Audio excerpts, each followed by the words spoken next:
meant to be easy, yeah. Oh, challenge me, I'll grow. Yeah, find a deeper meaning. Yeah, shall you reap what you sow? I've seen the worst, I've survived, yeah. The best is yet to come, so hold on for the ride. Yeah, feel the birds, see the dry. Got a feeling that I can't hold, it got me from the inside, yeah. Oh, come alive, yeah. Love ain't so hard to find. Oh, you're dying. Love ain't so hard to find. No, it's not meant to be fair, yeah. You know, sometimes you just fall. Oh, now it's still up to you.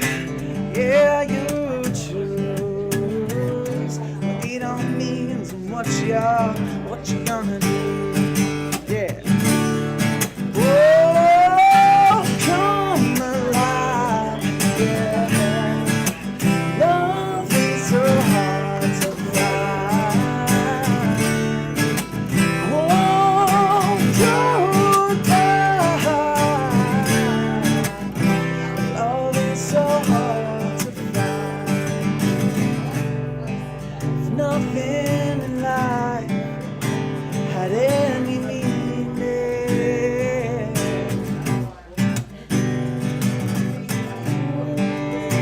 oh, then it's all in the meaning we give it.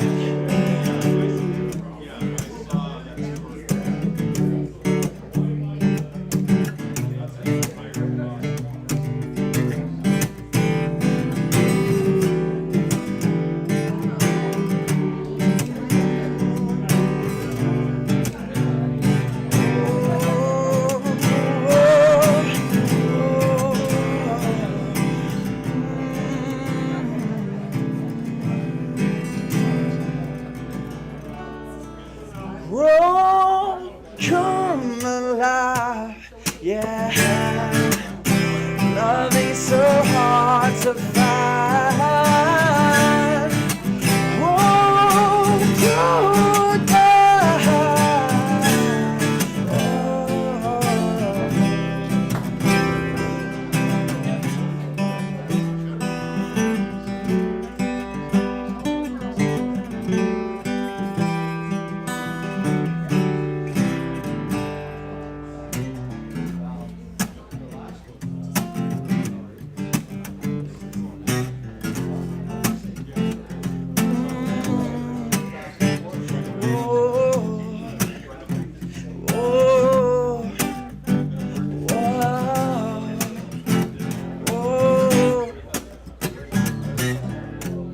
See, time is all things,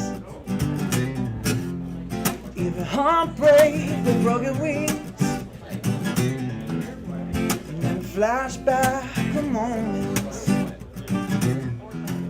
with the strength and the scars to show it. Yeah, oh, now, but don't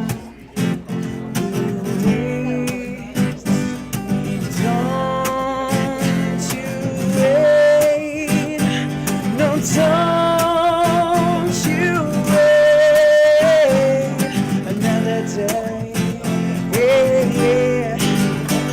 Oh, addicted patterns rearrange. Whoa, now we all stare in the face of change. Oh, yeah, I got nothing to say. Don't you turn the other way.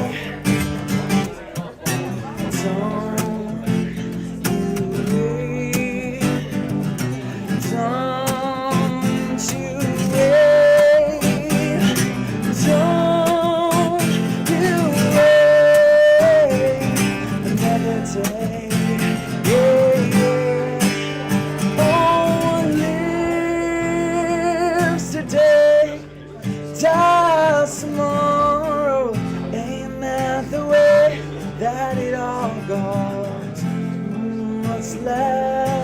say it's me, I don't know.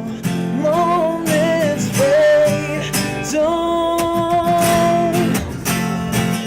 you wait, no, don't you wait, no, don't you wait, another day, yeah, yeah, whoa,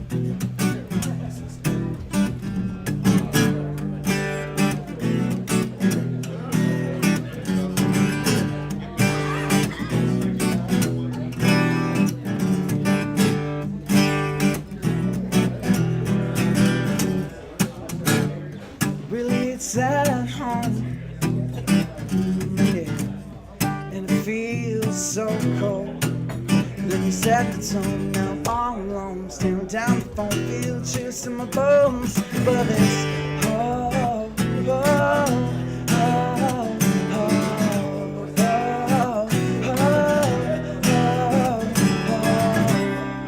keep in mind we're doing fine. If you didn't know, yeah, you look behind, you won't see the signs. Oh, fine. Oh, oh, oh,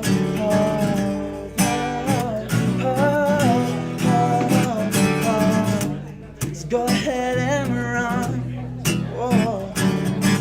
Oh, decisions at the barrel of a gun that weighs a ton. You're the only one all said and done. It creeps out the sun, but it's oh, oh,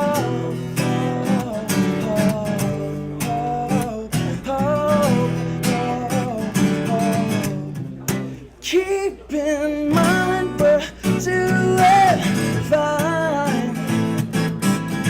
If you didn't know, yeah, you look behind, you won't see the signs. Oh, another dark night, I'm still gonna find hope, but there's so many ways to cope with dope. We smoke, we drink all night till we fall to the floor. I said we want more to explore, one for cause. A lesson learned is a lesson learned. So really pain, shame, no gain, no need, no name, it's all the same. And you take a step back and relax, where I wanna that's back. Fine. Oh, oh, oh, oh, oh, you got to find it. Find a little bit of hope. Yeah.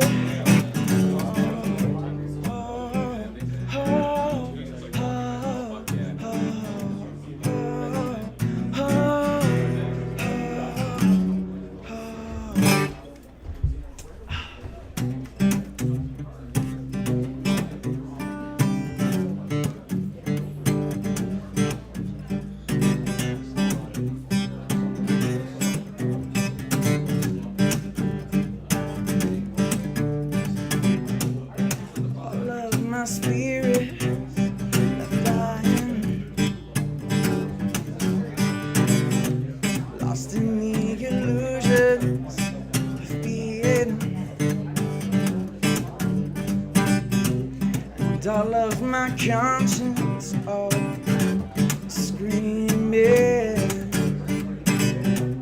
screaming surrender and fleeing. Oh, it's only peace of mind I hope for. Now this life must mean so much more. Oh, I need a sense to explore. Aurora, take me away. Oh, take me away.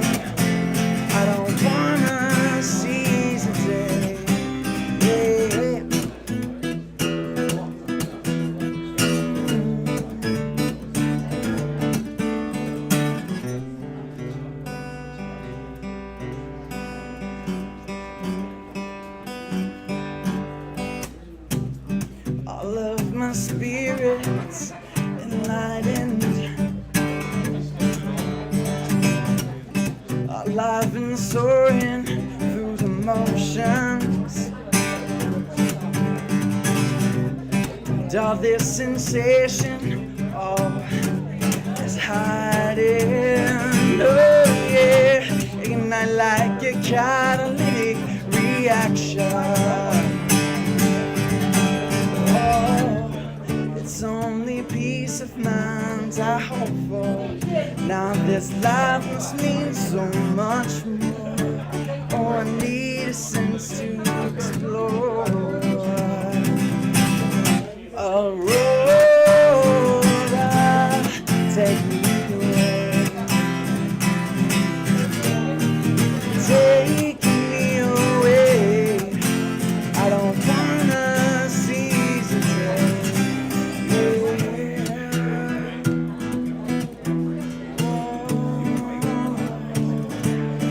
Whoa.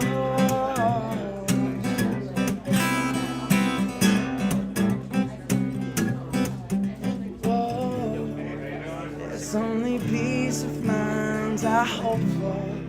Now this life must mean so much more. All I need is a sense to explore. Oh, oh, oh, take me away.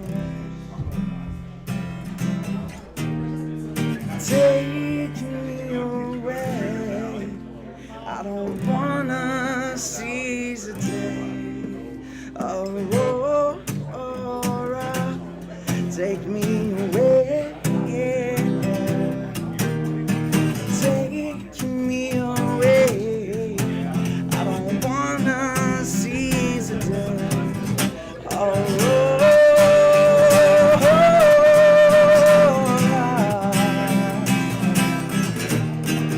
take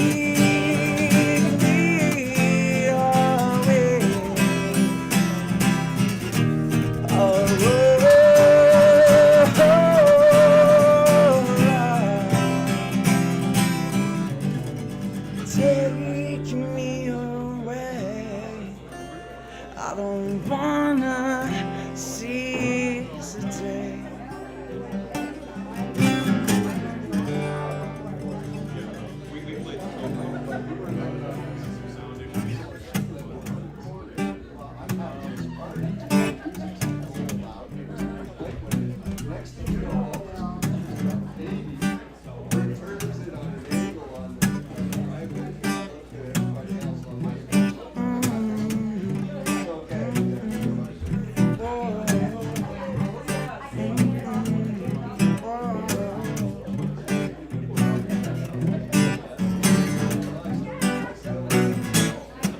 If I gotta wait any longer now, I lose my cool. If I gotta think it all over now, I feel like such a fool. Every time I'm with you, I feel I've been overruled. If I gotta take all I got and take it to you, if I got to, tell me where to. No, whatever it takes, I'll take it. Patience is dwindling,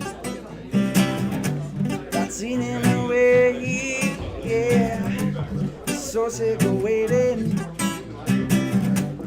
nothing to say, yeah. Oh, in your absence, I'm dead and gone. Whoa. If I felt your presence, well, I'm sure to hold on. Tell me, how could one, how could one make another feel so smart? Dun, dun. Oh, yeah.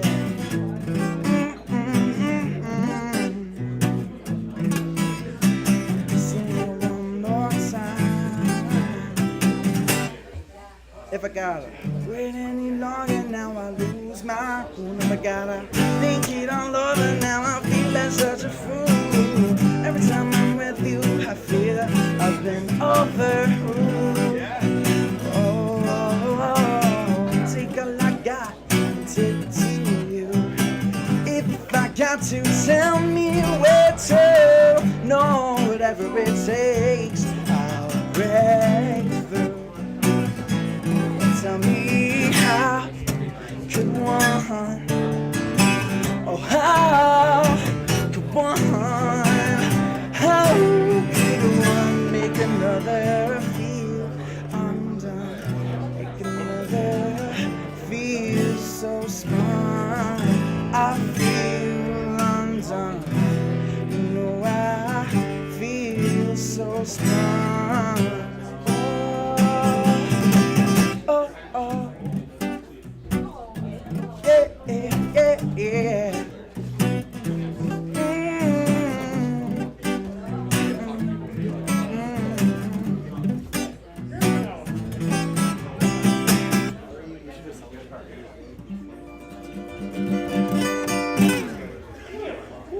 Hey, while I'm on the topic.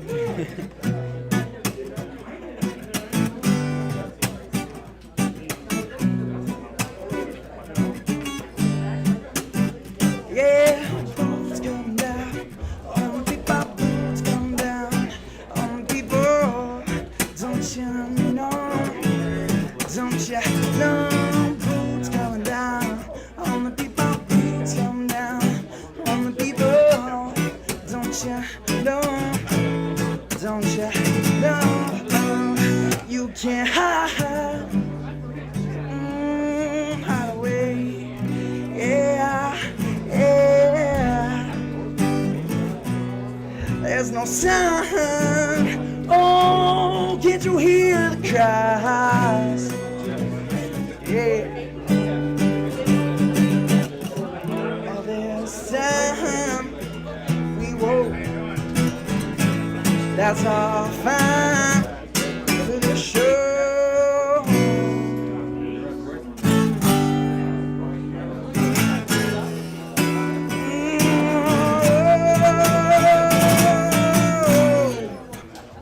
Hey, thanks. My name's Bren. I will be back. Hey guys, welcome to our Ward 6 candidate roundtable. We have 4 people we're going to start out with, and we're going to do it in 3 sessions. So, a little cough there. Okay, we're going to start out with Michael Bondi, Kirk Hooker, Penelope Duchesne. Duchesne, I keep on getting it wrong. And Chris June. So I keep on messing that up, but that's okay. I'll get it next time. So we're going to start off 2 minutes opening. And we're just going to learn about the candidate and why they're running, why they're passionate. So if you could do that in 2 minutes. I'm not going to time it with a timer, but if you're going on, I'm going to say wrap it up, and you don't want me to say that. Okay, we're going to start with Chris June. How about you? Yeah, sure. Thanks, Ben. So Chris June, running for Council Ward 6. Under 2 minutes, pretty tough to do, but being more succinct. 2 minutes-ish. 2 minutes-ish. Why am I running? Well, I think there is a huge opportunity to continue to make some real changes in Chatham-Kent, certainly for Ward 6. I bring an awful lot of experience in the private sector. I've got financial background. I've done a lot of community volunteer work. So I've got a really strong network behind me, and I think through those things, I'm able to rely on those networks and really be able to connect with the community, bring some pretty powerful thoughts and ideas to council, and take the opportunity to work with 17 other people to move us forward. Good stuff. Michael, we'll go to the other side of the table here. Great, thanks, Ben. Michael Bondi, running for re-election in Ward 6, and the reason that I'm running for re-election is I think I've done a pretty good job in the last 8 years protecting tax dollars, which is, I think, our primary function. And what I think I've done a good job at, and I hope that the next council will do, is our job primarily is to either accept recommendations from administration or not accept those recommendations. And that's really what council does, is look at this recommendation. Some of them make sense, and others maybe not so much. Maybe a good idea from administration's point of view, but maybe not a good fit for the community. And I think I've done a good job at that in the last 8 years. I'd like to continue doing that. And I assume if you're watching Ben live tonight, you've probably watched the odd council meeting. So I just want to effectively continue what I've been doing for the last 8 years and be a part of the next council, which I think is going to be an exciting council because it's going to be very new. There's going to be at least 7 new vacancies, maybe 8 if I lose, but yeah, I guess we'll find out. But that does make for an exciting new council because it's going to be a lot fresher than the last 2 councils that I've been on. So I hope to be a part of it. Thanks, Ben. Penelope? Okay, thank you. Penelope Duchesne? Duchesne, yeah, I'm Penelope Duchesne. I'm 45 years old. I am a business owner. I am a bilingual. Why am I running for council? Well, we have a beautiful municipality, but I think we need to make things different. First of all, going door to door, I walk after the city already. The tax is a huge concern. We're talking about people paying more than Montreal, paying more than Brampton, like $7,000. Where does it stop? Where is the possibility of people paying that much? I talked to a person today that is single. Her water bill alone was $80. And my third concern is the council mandate is to direct administration, senior administration. I think sometimes it's the other way around. So I would like a council that gets along. There's a common goal with mine. One of mine is control the taxes from assessment or tax increase from the council. So that's about it for now. Thank you. Kirk? Hi, my name's Kirk Hooker. I'm running for Ward 6 Council. I've been involved in a family business for over 40 years. I feel with my ethics, my attitude, I can make a difference in the community. I'm really disappointed in past council's decision with some of the spending that they've spent their money on, our hard-earned taxpaying money, and I'd like to make a change. I will go against administration, and I will fight for the blue-collar guy, the guy that pounds nails right to the guy in the factory. I just feel we need a change. We need a large change. You know, I feel I could do a real good job for our city, and I hope you vote for me October 22nd. Awesome. Okay, thank you guys for watching. Hit that share button, hit the like button. Don't be scared to get into a conversation with other people that is friendly online, and keep it friendly if you can.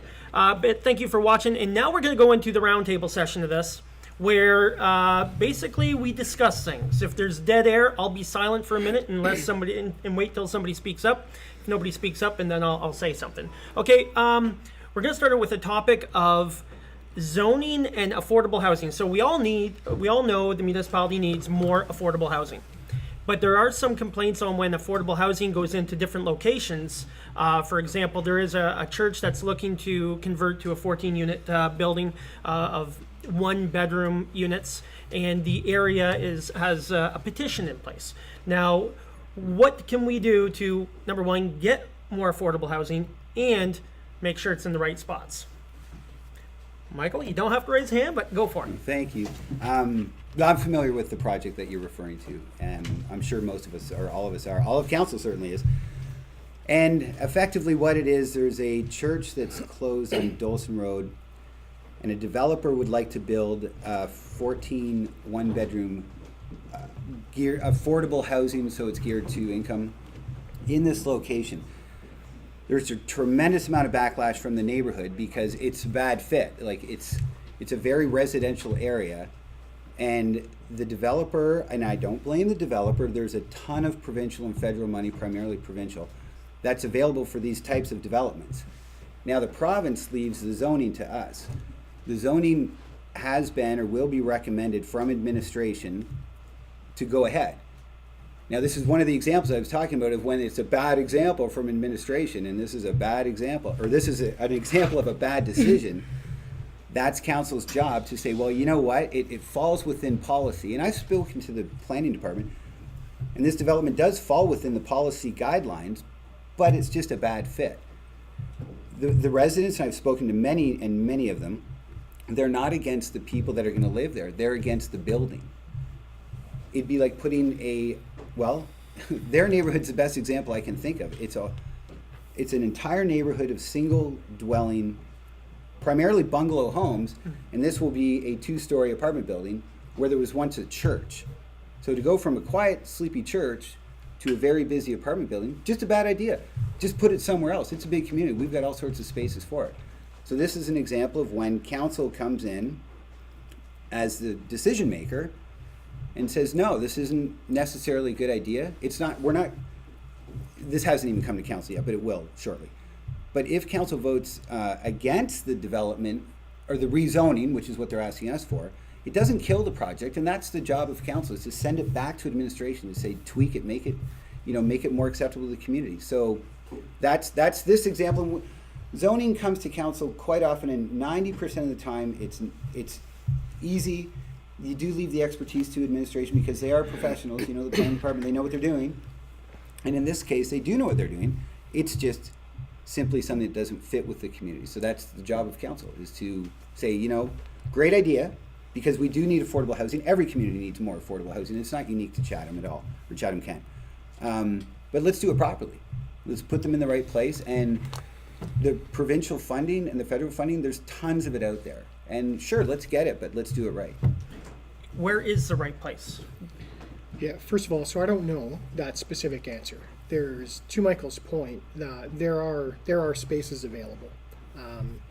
What I would come back to, so in campaigning myself in that area, the biggest thing that I was hearing was trying to differentiate between affordable housing and social housing. And I think that that's one of the concerns. That's what I was hearing.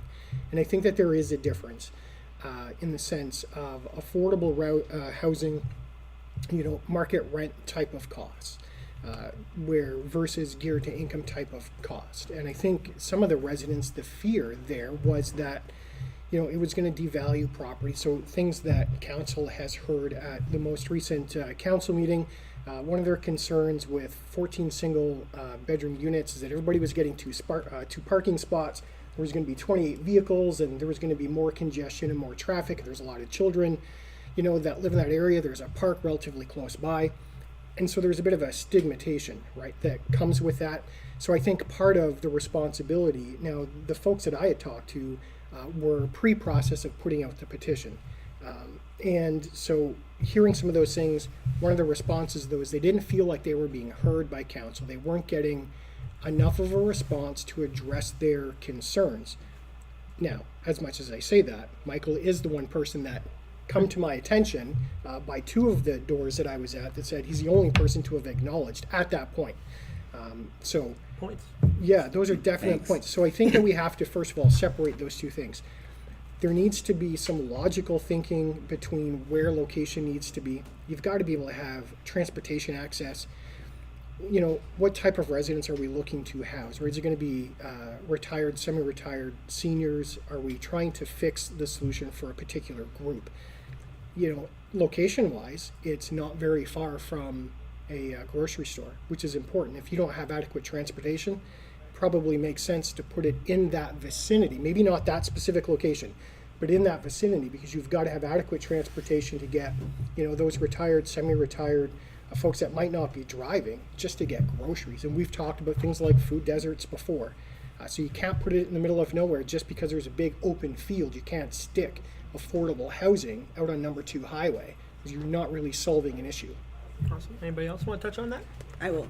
Affordable housing for me is also not overtaxing people. It's also not overtaxing landlord. How do you are a landlord if your tax keep going up, your water bill keeps going up? Who end up paying that? Your tenant, right? So that's one thing for me is the tax. Again, goes back to the tax.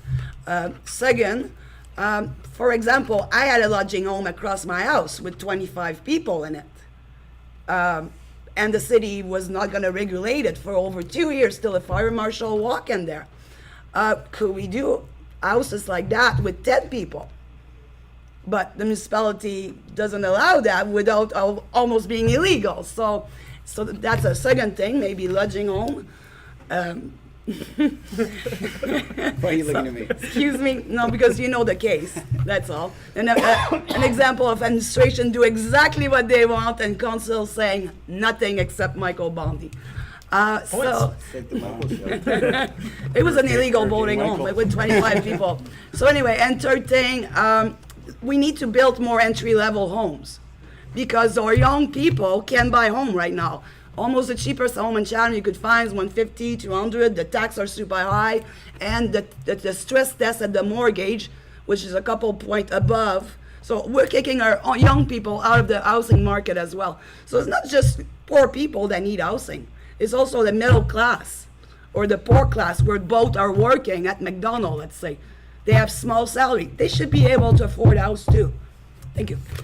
Anything, Kirk? Or Well, I believe affordable housing, wherever you're going to put it, there's always going to be roadblocks. It doesn't matter, but I do believe like an affordable apartment should be about the location, especially the transportation, you know, and we have a lot of people that work for us at minimum wage, and you know, I look at them sometimes and I wonder how they do it. I got a lady that works for me that has 2 kids, you know, divorced. She's out at the golf course working for minimum wage, working on tips, but you know, she's making it work somehow, some way. But she told me her biggest thing is the transportation for the kids, you know, getting them to school, so you have to have it so it's affordable, and we have to find a good location. Or, you know, it's got to be located by schools, because like I know there's single bedroom places, but they're going to have 2 bedrooms. They're going to have to. Most people do have 1 kid. It's the way it is. So I believe we'll just have to look and find a good spot for the builder if he's interested in doing something. Okay, let's wrap that one up and move on to our next one, which Kirk, you kind of brought up a little earlier as we were talking just before, infrastructure. So a lot of times we've been doing the roundtables with everybody from different wards, and we talk about all the bridges throughout the municipality, which there's a lot, and a lot of roads and everything. But let's talk about more Ward 6. I mean, we got bridges. Anybody that's in Ward 6 and lives in Chatham, they've been kind of bogged down by a bunch of bridges and emergency work, and some bridges not complete yet. Where do we want to start with there? Let's talk about infrastructure, not specific to bridges, but that's an example. I personally walked down LaCroix Street, from one end of LaCroix Street, from one end from, you know, Links to Kent Golf Course all the way down to the Maples. And their biggest argument was, especially from Tweedsmuir to Indian Creek, why did we need another sidewalk you've got one sidewalk on one side, on the Ball Diamond side, right, on the east side, and then they put a sidewalk on the west side.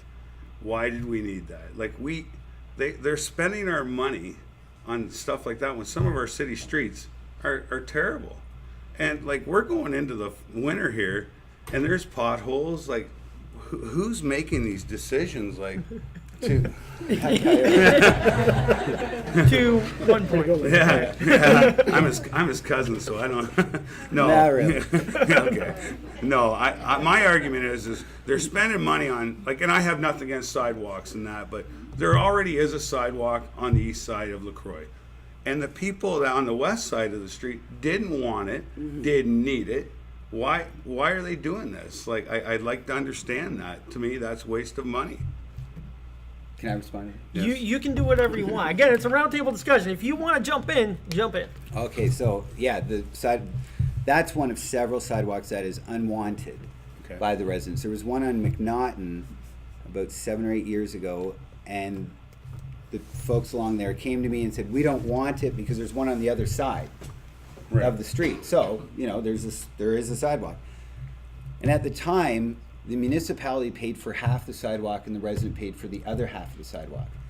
So the resident was listened to because they had to pay for half the sidewalk. Kind of like a water line. You didn't have a choice. It was just put on your taxes over the course of years. So they didn't hit you for the whole thing at once. So I made a lot of noise about this sidewalk, and then another fellow councillor said, I've got a good idea. How about the municipality pays for the entire sidewalk? So therefore, the petition thing doesn't work anymore because they're not paying for it. But that's not. But let me finish, because I know where you're going. Yeah. But why are we? Now we're paying for 100%, and we're paying actually double. So what happens? And this isn't ideal, or you guys are going to obviously beat me up for it. But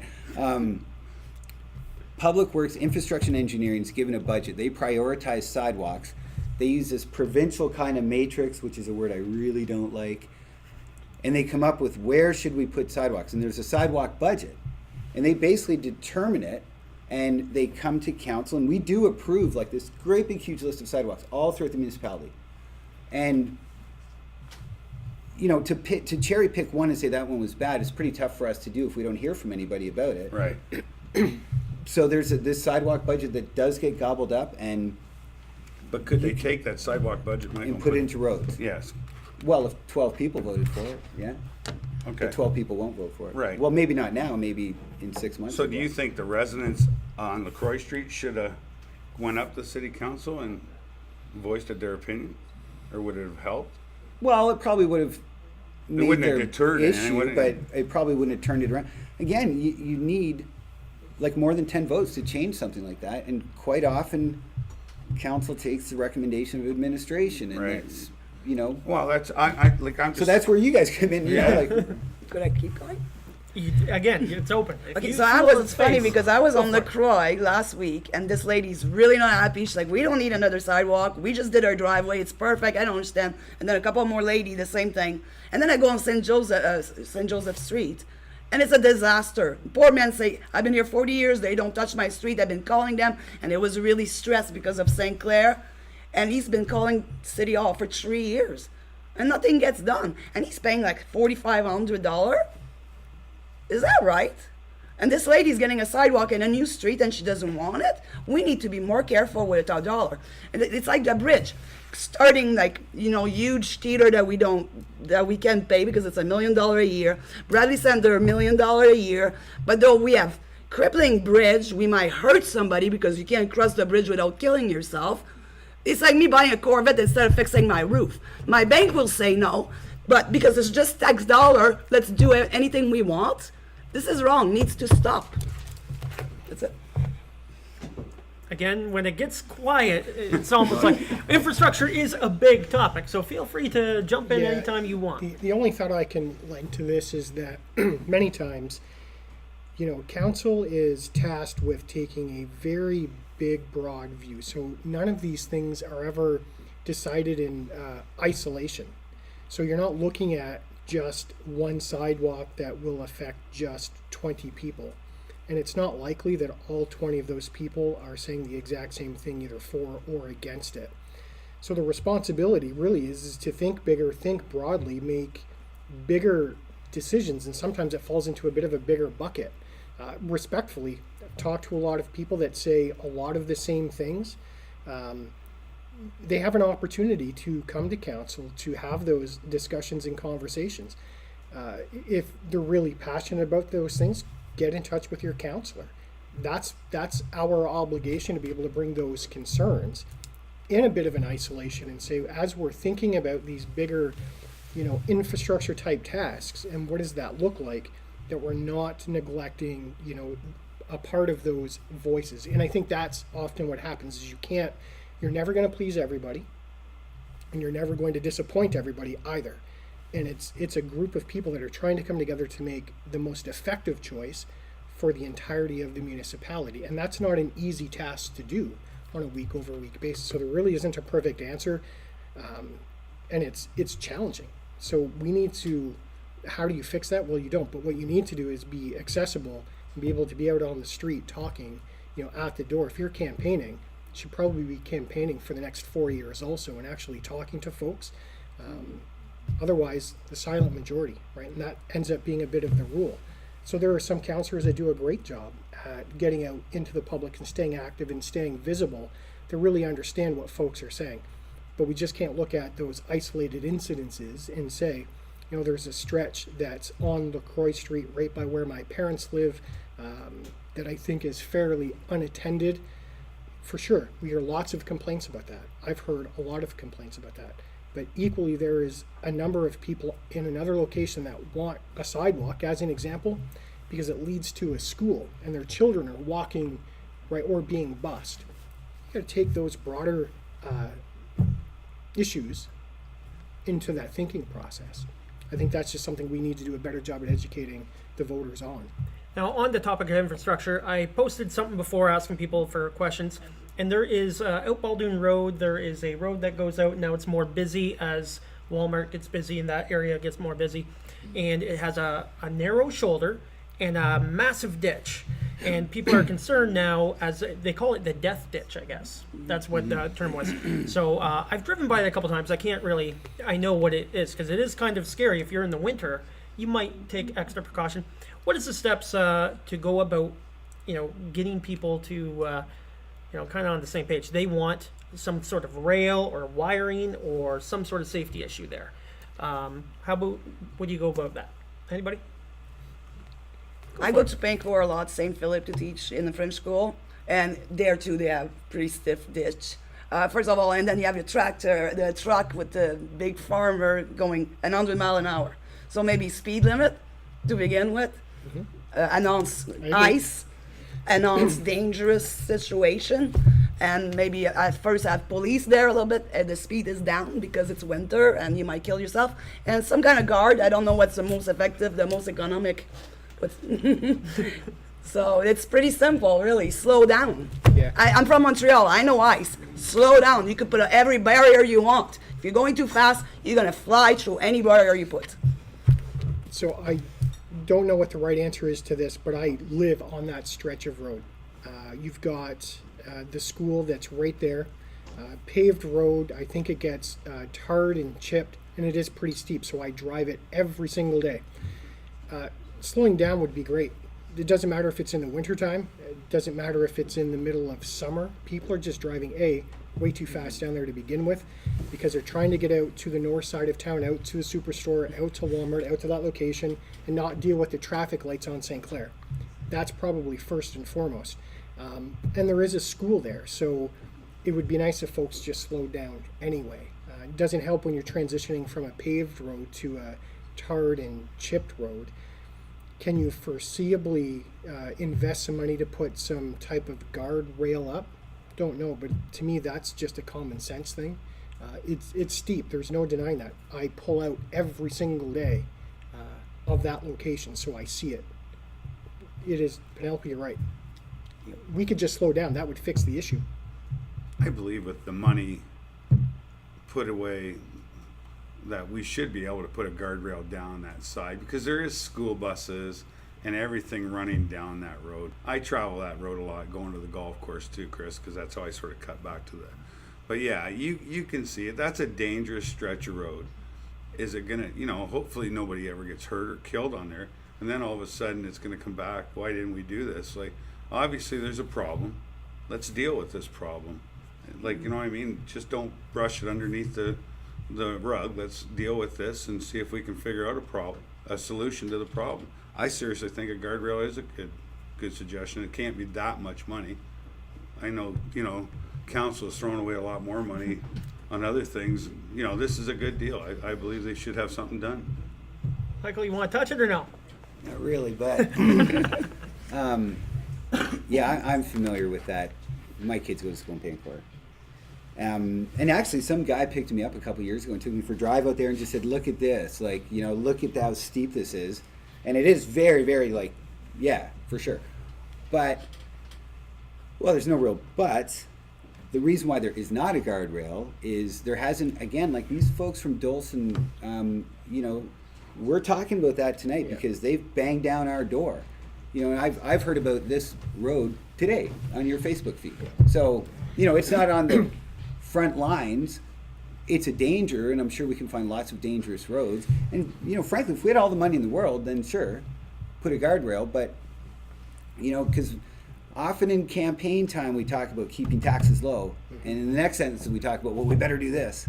Well, they kind of go together, really, right? So, and it's that balancing act, right? So it's a great point. Right, exactly. It's a great point, Michael, because if we aren't listening, so to your point, whether you're talking about the reconstruction of that location over on Dolson, unless we're connected to the community and we are really open and transparent and listening and willing to hear them, it's just not on the radar. So for the first time that this has come up in 2 years or 3 years, it's just come up today because of you're looking for proactive questions. I live there, and I would never have assumed it to be that kind of hazard. It certainly looks dangerous because not only is it steep, it's deep. So if you do go in, chances are at any normal relative speed, you're not coming out. But I haven't heard of an accident there. I haven't witnessed.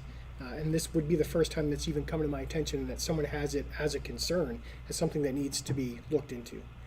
So we need to be able to get our people more connected, again, to council so that we are hearing those things that are most concerning. Then it's got to be prioritized. Penelope was going to say something. I still believe, though. I called my insurance when I changed my car a couple of years ago, and they told me, and I said, "Why is this so much money?" He said, "Chatham are some of the worst driver in Ontario."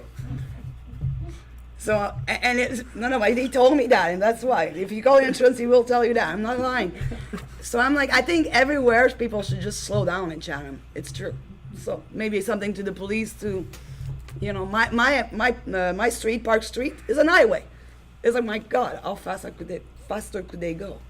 So maybe it's a little bit more speed limit everywhere. Not sure. You come from Montreal. You don't know how to drive. Yeah. I drive very good, actually. All right. Hey, guys, we're going to move this forward. Thank you for watching. Hit that share button. Hit the like button. I hope you're having a conversation with others. Let's move on to Ward 6 specifically. What are challenges you believe we face in the next 4 years here? Anybody want to start off? Yeah, I'll start off. So, easy things to pick at, the scabs that are on Chatham, things like employment, obviously taxes, and population. So there are some trends that are definitely turning. There absolutely are some trends that are turning for the positive, which is a good news sign. Let's talk about jobs, though, because I think that's an important indicator. So depending on your preference, a lot of people spend time in analytics and look at the number for what it is. I think that you've got to take a different approach because when you talk about the unemployment rate, it's just an easy way to give a broad comparison across the country, right? So it's a bit of a static result. It's easily identified. The problem with that is when we talk about jobs, and while we have some of the lowest unemployment rates that Chatham and Chatham-Kent has seen in a very, very long time, it's going to be, to me, it's going to be the type of jobs and the quality jobs that we have. So if we can create with our existing businesses a way to allow them to be profitable, to still, make money, they take huge risks as entrepreneurs, right? They're all in. We've got to find ways to make it easier for them to get their business done. We've got to find ways to help them grow their market space so that they can do things like hire more people. But it's not just about a numbers game at this point, because if everybody's making minimum wage or a poverty wage, now they might be fully employed, but they might be working 2 part-time jobs. We see an awful lot of that. We've got to do something about driving quality type of employment here that's going to require a different kind of skill set. And that can be a lot of different things, whether that's advanced manufacturing as an example, and we have some success with that with places like KSR in Ridgetown, right, as an example. We've got to find a way to be able to create higher paying jobs, not because our employers are cheap. It's just where we are in the marketplace. It's not because they're frugal or because they don't want to see their employees win or succeed. It's what the market calls for. So we've got to find a way to entice business growth, starting with our existing businesses, so that they can grow and expand, so that they can hire more people, but then our wage, the income level, becomes more competitive. If you can do that, it starts to put real money back into the economy, because those people are able to buy more groceries. That's supporting local ag market, right? That's going to allow them to start saving for a down payment to buy a house that is going to be, $206,000, $210,000. I think that's the kickstart. So we've got to do some real work to get to our small and medium-sized employers that are currently here and figure out a way to change the wage scale. My big problem is we employ 40 people at that golf course. Our property taxes are ludicrous compared to some other places like that, same style of golf course and everything. They're half our price. So of course we can't give a big raise because we're working our butts off to pay our property taxes.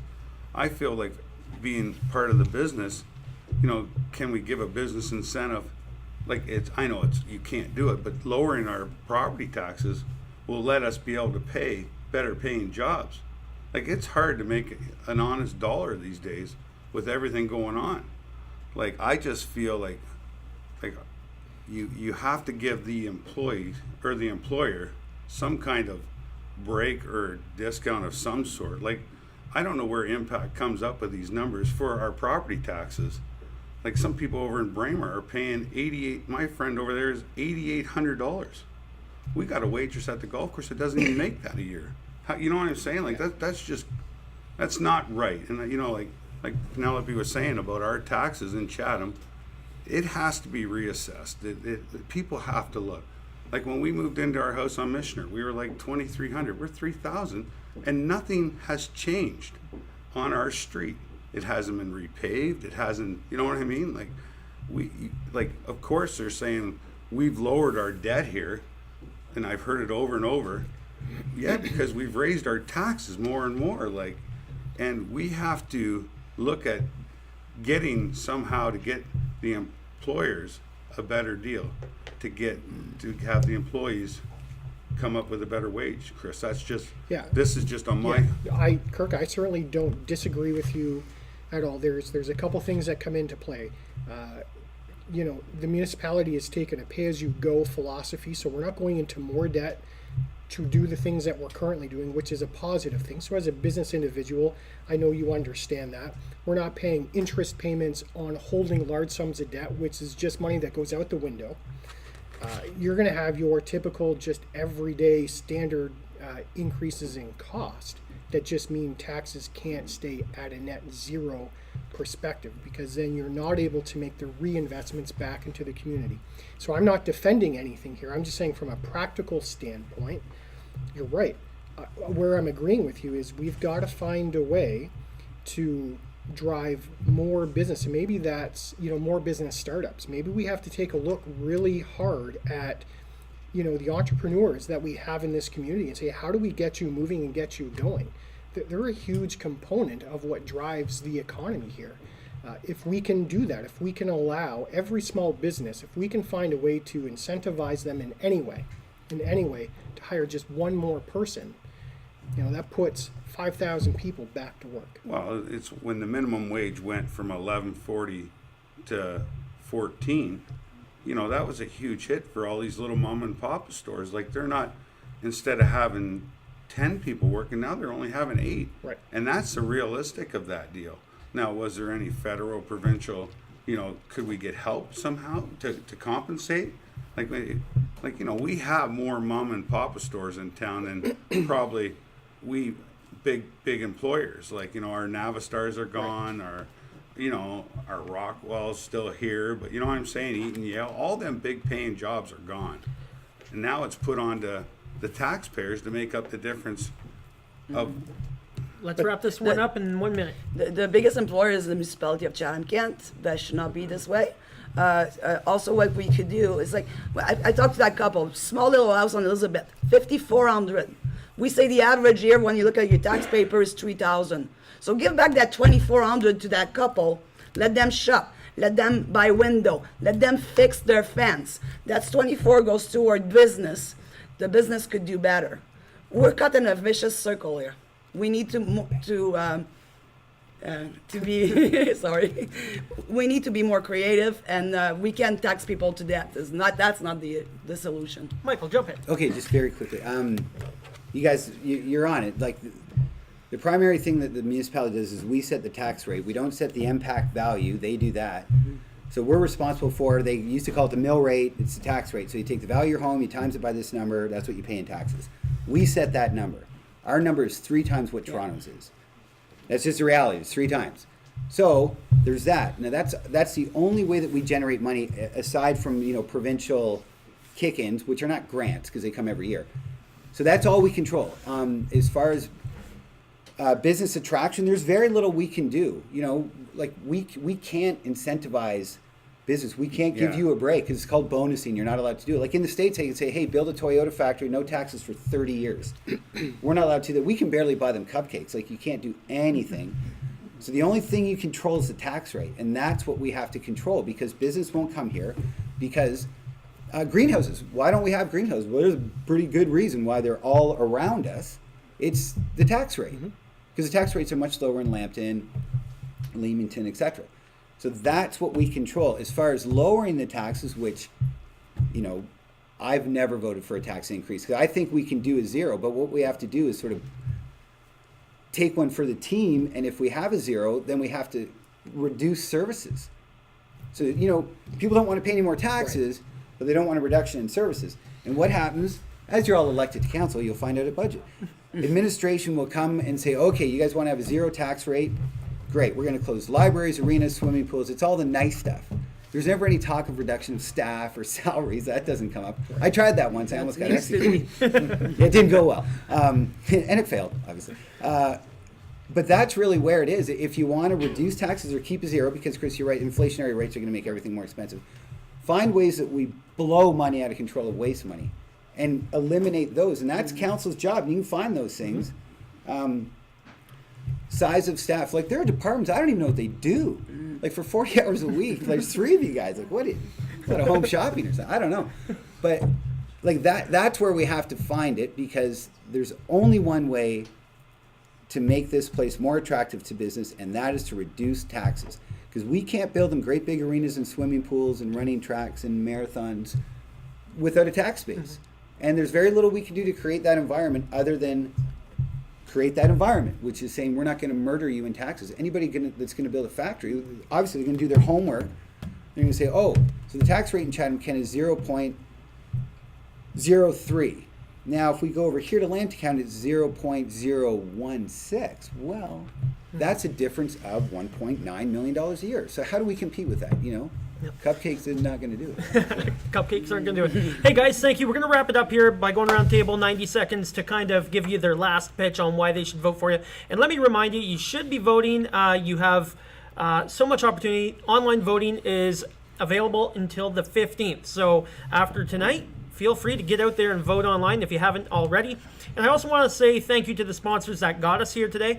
That's Constantino's, Jason Church Construction, Dennings, and Blair's Boot Camp. So big thank you to them. And thank you for you guys watching and supporting this. So in 90 seconds, let's wrap this up. Let's go with you, Chris. Sure, thanks. So I think you want to vote for somebody that has leadership experience. I certainly have brought that. I have done that in a number of areas, both professionally and volunteer-wise. I've led, chaired boards, committees, whether that be for small business, the Chamber of Commerce, Workforce Planning Board, and I actively volunteer also and have met some pretty fantastic people. Professionally, I've been in a variety of different leadership management roles, so I bring that naturally to the table. And I work in finance, so I mean, really having an understanding of the business side of it, I have that. So it's about practicality, and I take a bit of a pragmatic approach. There's an ability to sit, negotiate, and to really come with thoughts and very strong convictions, but you have to be willing to be open and say, you know, Michael, I don't agree with you, but you could probably convince me if we sat down and had the conversation so that we can find some wins that make our community better at the end of the day. Awesome. Kirk? I believe you should vote for me because I'm all about change right now. Everybody knows how I feel about the taxes, about the waste of money. I feel if I get a chance to it's like I'm stumbling for words. I stumbled at the beginning, really, right off the bat. I feel if you vote for me, I will take your best interest and my best interest, and I will go against administration and make sure that we do make the right choices with our tax-paying money. Thanks. Penelope? Yes, I will ask for your support. I will protect your tax dollar, make sure the administration listen to council and bring integrity, accountability. I serve on several boards, like for example, a women's shelter. We had a huge budget, we had to renovate. I serve on the French Association. I know board, I know how it works. I know how you have to hold your administration and say, listen, that's our budget, that's where we have to go. I'm a small business owner. I survived for 25 years being self-employed, so talk to me about budget. I know a budget.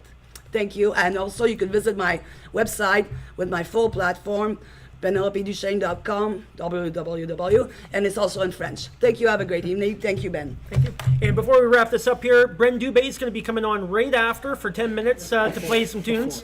And this is before. You always, okay, I know you guys, but before we go to the last person, because they always want to hear the last person, you got to get in the plug on what's going to happen. So, yeah, that's what's happening right here. So, Bren Dube is going to come on after Michael speaks and gives his wrap up for 10 minutes, and then we're going to get on with the next session. 10-minute wrap up, Michael. 10-minute wrap. So, Michael, you got 90 seconds. Sure, thanks. That was fun, Ben. Well, I'd like to see some change on council. Not a lot, you know, speaking personally. Why I would like to have your support so that I can serve on the next council is, frankly, I think I pretty well stand on what I've done in the last 8 years. I have the experience of being on council for the last 8 years. I think I've been trusted to make the proper decisions. I've proven myself in making the proper decisions. I have not supported administration and other councillors, frankly. It's not just administration that brings things forward. In issues that I think either, if I haven't supported them, obviously I haven't supported them because they're a bad idea, and other things that come to council like, funding the hospice. Obviously that was a great decision for us to do. Buying a railway, not so good. So, which I tried to get rid of a couple times and that failed. But effectively, I think I kind of run on my record. If you know what I've been up to for the last 8 years, and if you like what I've done, then I would appreciate your vote on the 22nd. Thank you. Awesome. Hey guys, hit that share button, hit the like button, comment, have conversation, and we're going to take a 1-minute break here, and then Bren Dube is going to come on for 10 minutes, and we're going to go on after that with our second session of the night for Ward 6 Candidate Roundtable. Thank you.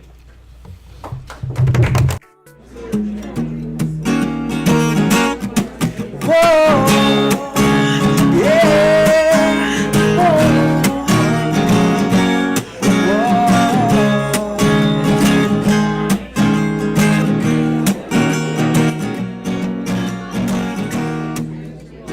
Old times are changing. I don't know what I'm facing. All I know what I'm chasing. So now what's the question? I don't know what'll happen. All I know is that I'll see it all my life. I'll try to make the best of my whole life. All my life has by. Oh, I don't wanna make wrong.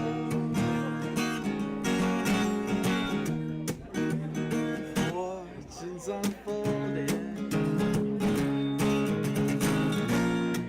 I don't know what'll happen. All I know is where I'm headed. So now what's the question? Whoa, I don't know what's worth saving.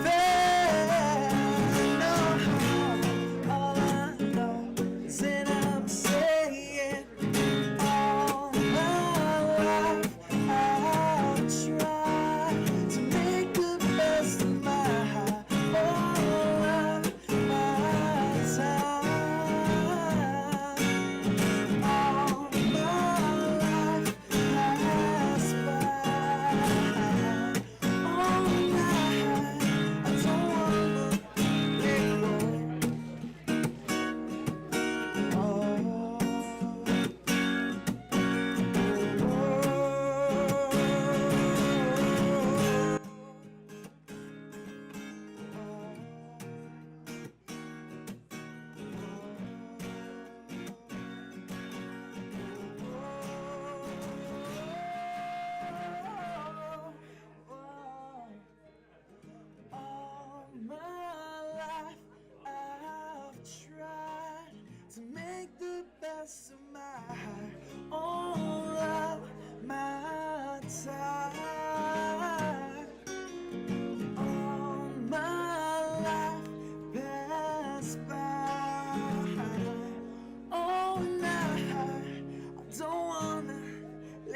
not to scream at the top of my lungs here, but you know how it is. It's a new song.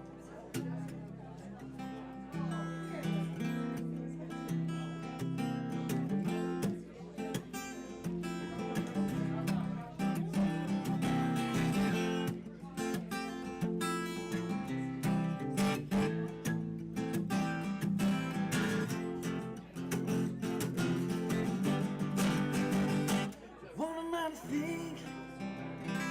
What am I to do? I thought I gave my all to you. What am I to assume? Who are we to believe that there's truth to what we perceive? Must we pledge to the truth for our words to ring true? Must we sacrifice our trust for another night of lust? But when you look me in the eyes, will I find, oh my, it's a little red light. Who ain't even know, who ain't even care? You know we all lose ourselves in the scale. Why the lies, why the cries? Why try so hard to fade? There's but one life at stake. Must we pledge to the truth for all else to reach? Must we sacrifice our trust for another night of lost? When you let me in the eyes, will I find, oh my, it's a little red light. Oh, I wasn't ready for it. I could have never seen it rolling down this way. What am I to say? It's just another day, but that's okay. I'm on my way out front. Oh yeah, oh my. Must we pledge to the truth for our words to ring true? Must we sacrifice our trust for another night of lust? But when you look me in the eyes, will I find, oh my, it's a little red light. Oh my, it's a little red light. Oh my, a little red light. Oh my, a little red light. A little red light. Oh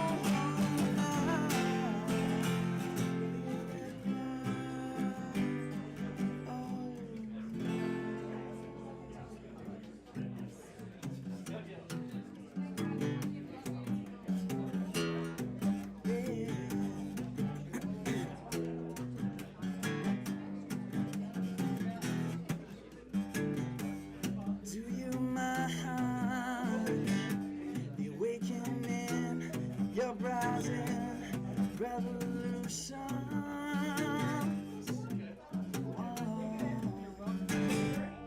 Are you satisfied?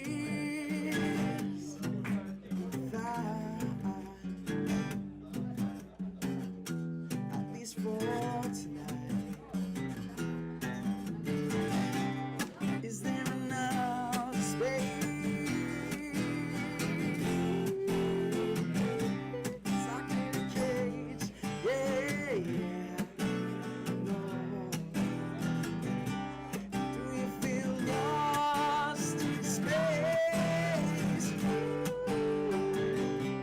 Circle of life in your embrace.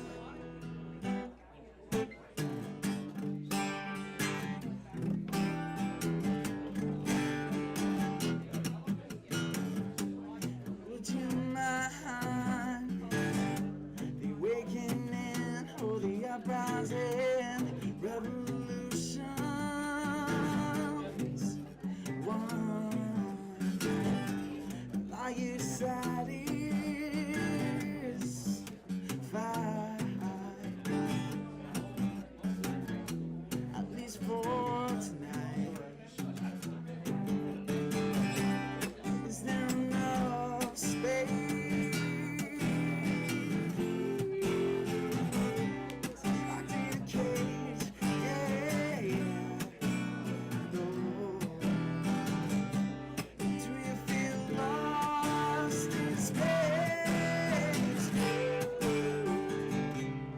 circle of life in your embrace.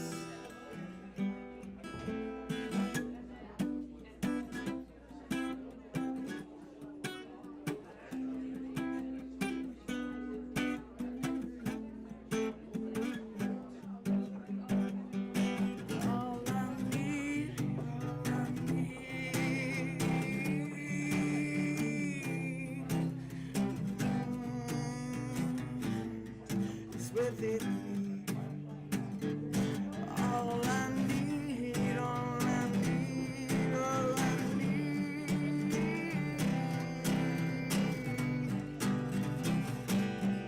is within me. All I need, all I need, all I need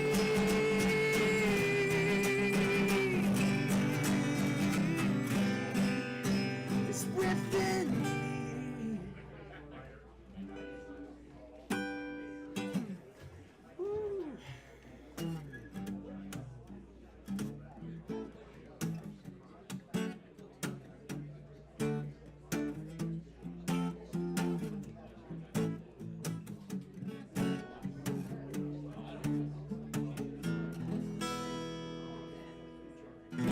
They say, sing what you know, though it only goes to show you see the hearts that he didn't even know he was spilling all that he had, from the good and from the bad. All he wrote was a confession on one Sunday. Outside point of views, couldn't understand. No. Yeah, he do all he can to be an honest man. Do all he can to be an honest man. All he can to be an honest man. Do all he can to be an honest man. They say, sing from the heart. Oh, she don't know where to start. All her life, she never did to pull out the knife. She's bleeding out, oh, and he's burning down. That's all she wrote. Oh, that's all he knows. Side point of views, couldn't understand.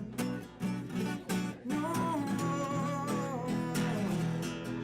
yeah, she do all she can to be an honest man. She do all she can to be an honest man.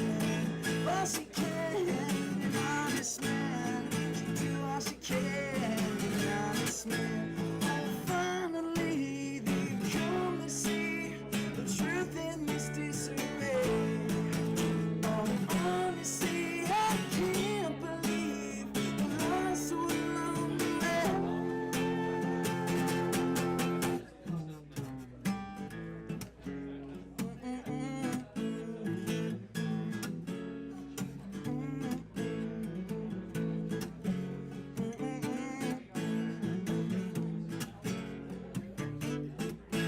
all we do, all we can to be an honest man. All we can to be an honest man. All we can to be an honest man. We do all we can to be an honest man.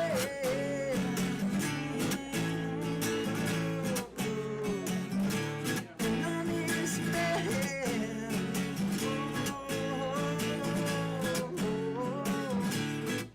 All we do, all we can. All we do, all we can to be an honest man. Do all we can. All we do, all we can to be an honest man.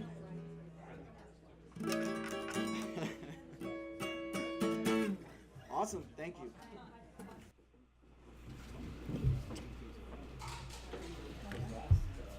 Hey guys, welcome to another round of the Ward 6 Candidate Roundtable, brought to you by Homes Realty, where I work, and I'm a real estate agent. I thought I'd sponsor the event tonight. But I also want to say thank you to all the people that helped us get here. That's Blair's Boot Camp, Jason Church Construction, JTC Construction, Dennings, and Constantino's. They've helped us out, get us where we're at now by helping us with these events. Matt behind the camera there, making the live look so good. And also, you guys can't see it, but there's a lot of food at the back, and that is sponsored by mrsgrocery.com. So if you are at home and you need somebody to bring you groceries, you can call Mrs. Grocery, or you can go to mrsgrocery.com, and they will get you that delivery for you and get the stuff you need. Will they make it? Will they make it? So thank you guys for watching. Have a good conversation online while we're talking. We're here with Marjorie Crew, Gordon Thomas, Amy Finn, and Larry Valinga. And we're going to start off with about 2 minutes of why you're running and why people should vote for you. Go ahead, Larry. Really, the main reasons that I'm running is threefold. I'm looking at stopping the wasteful spending. Easy examples, the trips to China and the railroad. Starting to get Chatham-Kent growing again, supporting our small businesses. I know we've been chasing the manufacturing. They're not coming. And if we got lucky to land something big like a Toyota plant that Woodstock got, it's going to be the federal and provincial governments that are going to bring them down. And thirdly, we have to start focusing on our youth. I mean, I see a lot of people in this room and, well, one around the table anyways, that's getting up there, and the next generations around this municipality are going to be the ones carrying the torch. So what can we do to help them? Maybe it's the entrepreneurial spirit that you know, the online medium brings today, where they can open up a business at home and do drop shipping. So that's where we need to focus. Let's get this municipality rocking again. Rocking. Marjorie. Hi, Ben. Thank you for doing this. Thank you, everyone, for coming. I'm running for council again because, well, I'll just be honest, that wasn't my exit strategy last time. So I still have some work that I want to complete. I've always been very passionate about our community, and I believe in involvement and being involved. I like to walk the talk, right? I don't want to just, I believe that if I'm going to talk about it, I want to get things done, and I want to be part of moving us forward. I want to be part of this council as we go forward, because we're going to be a different looking bunch. And you know, having been part of a couple of councils, it's really neat when all those different minds come together with our different passions, our social backgrounds, our financial backgrounds, our young backgrounds. When we all come together and all those ideas formulate, you know, and meld into one, and we bring our ideas and things forward that are important to us, how we can make things happen and move our community forward. So I want to work for for my grandkids. I want to make sure that this community is somewhere that if they choose to come back to, that it's vibrant, it's healthy, it's safe, and it's welcoming for everyone. Awesome. Amy? I'm running. I've worked for the city for 30 years as an officer. I fell in love with the community. I was born in the community. I came back to the community. I'm a single mom, 4 kids.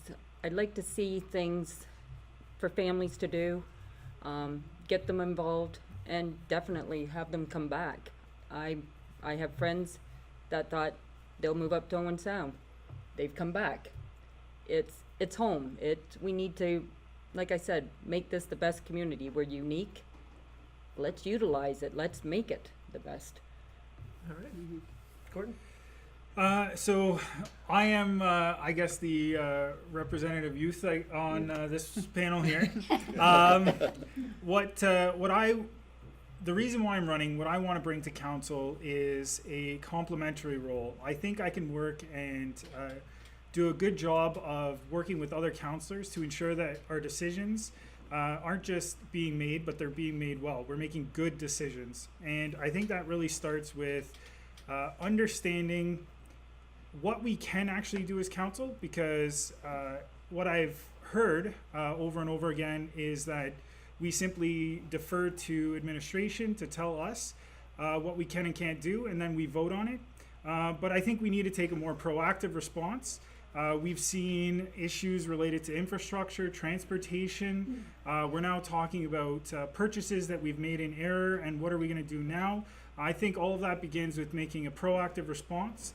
I think that with my education background, and I do have quite a bit of experience in employment as well. I know the youth tend to get looked at as not having as much experience, but I've worked for the largest ferment on-premise facility in Ontario, and I managed there, and I made sure that we stayed competitive and we continue to grow. And I think I can bring that experience and that knowledge to the table at council and work with other councillors to make sure we're making good decisions.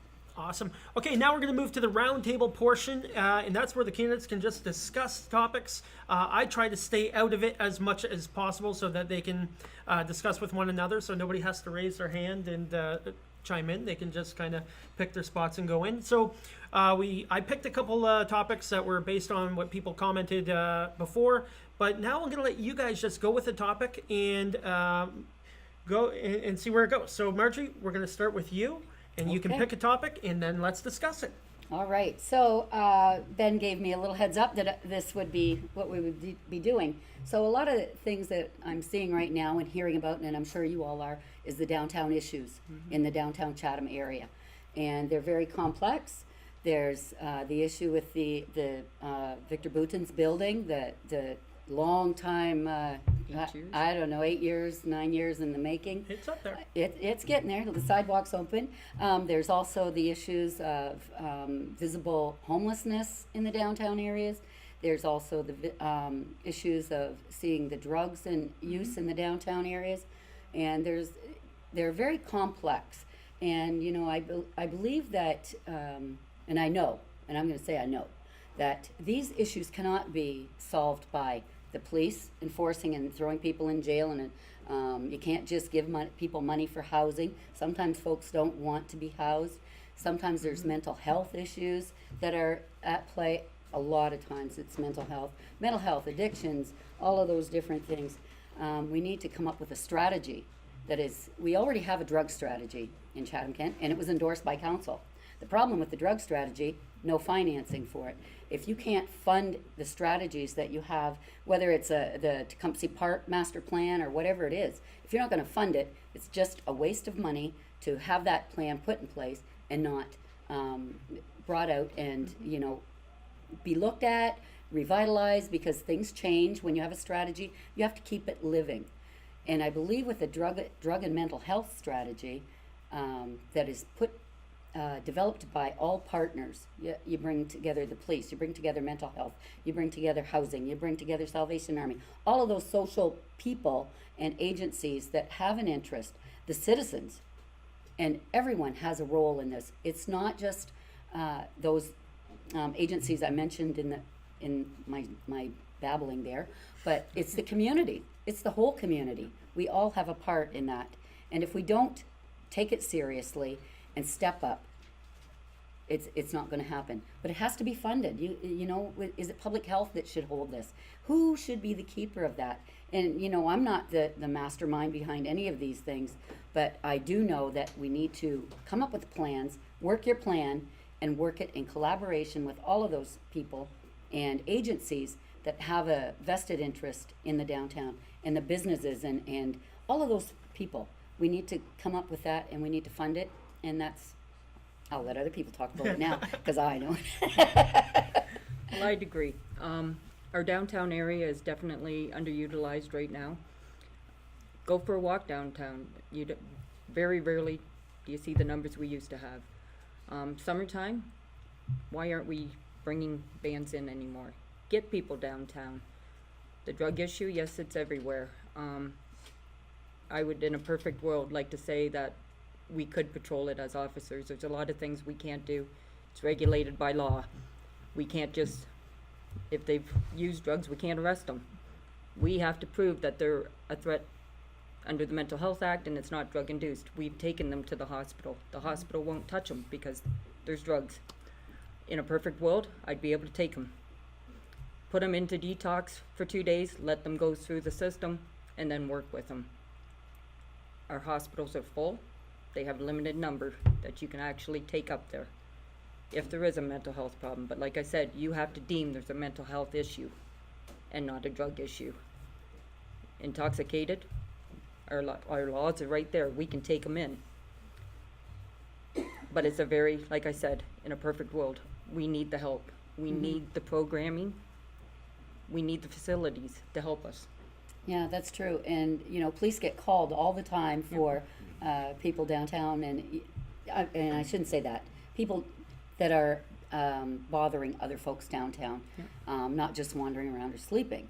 But, you know, the police are there 24/7 where other agencies aren't, and so they're the ones that get the call.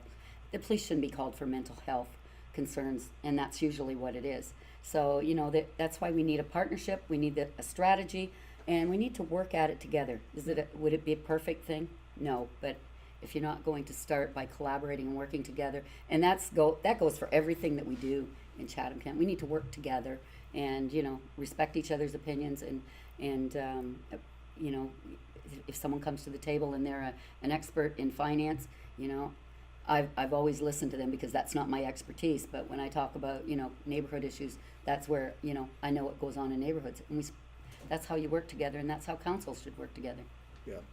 And when you talk about the drug use, and I've personally seen the injection happening downtown, and I've talked to people that are against safe injection sites. But the one thing about safe injection sites, and now with the fentanyl crisis that most municipalities are facing, at least if they're there and something happens, they can be revived. I mean, if somebody overdoses on the street, you're not going to help somebody when they pass away. Yeah, it's a So, controversial thing, right? It's very But- controversial. yeah. I mean, I know even the provincial governments looked at stopping some of them, but and that's just one aspect of it. That's right. And you're absolutely right on the homelessness. I mean, I've worked with a lot of people on the street, and the mental health issues that are on the street, and the facilities that I work with, they feed them enough to give them enough food for a day, because they want them to come back the next day. That way they know they're okay. They know they're going to get a decent meal, you know. And as far as the housing, I mean, you know, I don't have the answer to that. I Well, mean, some of them don't yeah. want the help. they don't. You right. can't force them. No. That's right. You can't. I know there's been a number of articles in the paper on a few individuals downtown. You cannot force them. That's right. So- And I don't want anyone to think that because you are, your income is lower, that you are a drug addict, or, you know, No. and it's going to cause homelessness, and you're not going to make the right choices. So I want to make that very clear, because nothing makes my hair stand up more is when someone says, oh, they don't have a job, so yeah, that's why we have drug addicts and everything. No, you know what? There's other reasons, and it's not, you know, I've been unemployed in my life, and I didn't go do drugs. Yeah, it's So- easy to stereotype people. That's right. I think it is fair to say that we're all compassionate, and we can definitely relate on a human level to people who are going through those kinds of struggles. But I do think whatever the plan is that we're taking, we have to think about it in two levels. So we have to think about it in terms of what are short-term solutions to the problem and what are long-term solutions. And those don't always mesh together very well. Oftentimes you'll see enforcement, which are typically short-term solutions, because those aren't going to allow us to get to the root of the problem. And we need to combine those with long-term solutions. But we need to make sure that those two solutions are working together, because we have to have a clear idea of where we want to go. So if we're looking at it in terms of short-term and long-term solutions, I think one of the things that we need to start asking ourselves is, why is it taking place at this location? So a short-term solution is, here's where it's happening. What are we going to do about it to clean up this particular area? How are we going to help these people in the short term? And then the second part would be long-term solution. Where are these people going to go? What help do they need from us? What support do they need from us? And ultimately, who do we need to speak to? The community organizations that are in place to help these people for those long-term goals. And I think Amy brings up a really good point. If our policing staff are hamstrung by rules and regulations that are in place, whether they are municipal or provincial, those are rules and regulations that elected officials put into place. It's not enough to simply sit back and say, We didn't make that decision. It's not ours. Unfortunately, it's hamstringing us. We need to get out there. We need to make sure that if our law enforcement is telling us this is preventing us from delivering the short-term solution to this problem, we need to make this change because it's a problem for us, and this is how it's affecting our community. That's so right. I absolutely think that. If he's causing a disturbance, we can bring him in for cause of disturbance. The thing is, I need to know that he's gonna be safe in that cell. Yeah. I need to know if he's injected anything. Mhm. Because he's our responsibility. Mhm. And if something happens and I haven't got a medical clearance, we're liable. Yep. And a lot of times, like I said, we take them to the hospital to get looked at. And we get told, sorry, it's a drug issue. You're taking him into the cells. I don't know what he's ingested. And we've had many times, we put him in there. We've had to call the ambulance to come take them back to the hospital.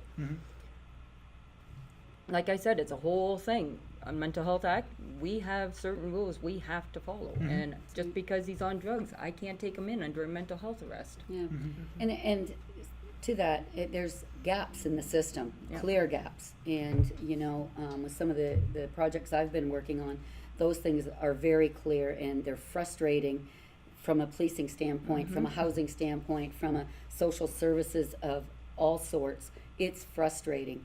And I think that if we had a really good, solid mental health and addictions strategy that we all worked on, and then we could present that to whatever level of government, when we can't make the changes at a local level, then we can start working on the next level of government and like the federal and the provincial governments to help us make those changes.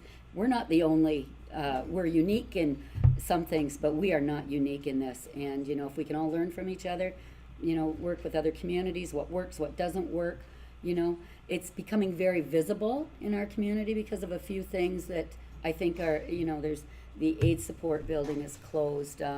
Those things have, and we're seeing more visible homelessness in our community. So, you know, when people start seeing those things, it makes us as Chatham-Kent residents uncomfortable. We don't want to see it. We don't want to see people pushing that shopping cart around in our communities. That's not what we are. That's not who we are. That's who we feel we are. But these are our citizens. They're our most vulnerable. And we need to have a reaction plan to help work with them, get them the best help that they can, and make it a little better for them now in case they get healthier, and make it safe for them and our community.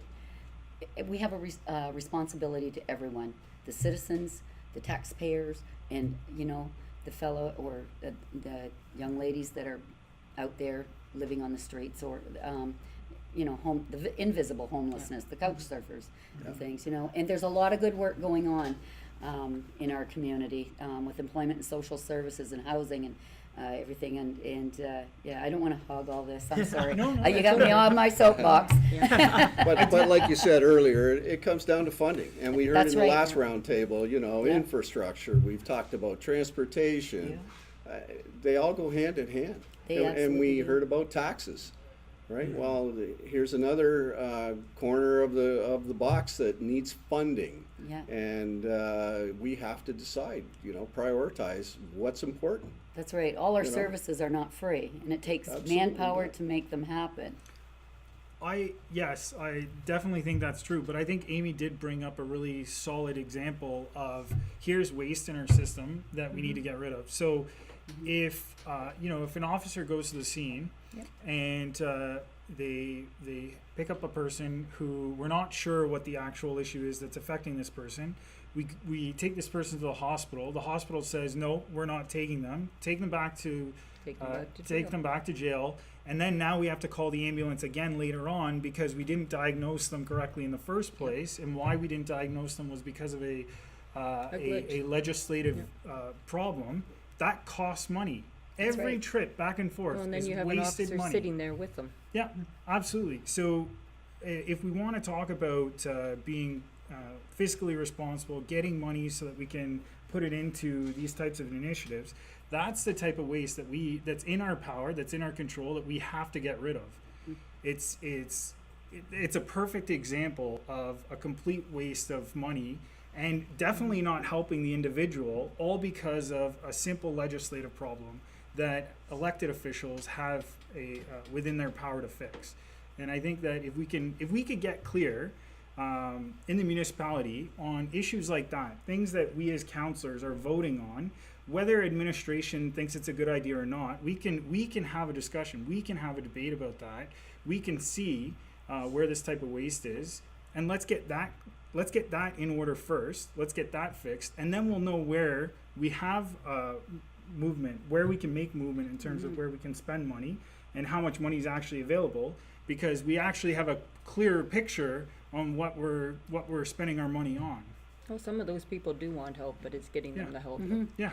Awesome. And that's another. So let's shift gears here, and I think we covered that a little bit. That was good. And we'll move on to our next one. Again, if you guys are watching this live, hit the share button for us to get this word out. Make sure that you're voting in this upcoming election.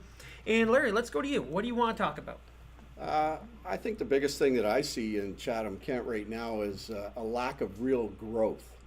I mean, I look at the small businesses that are here, and a lot of them are struggling. And we heard about how the minimum wage impacted some of them, and a lot of the mom and pop, but that's who we are.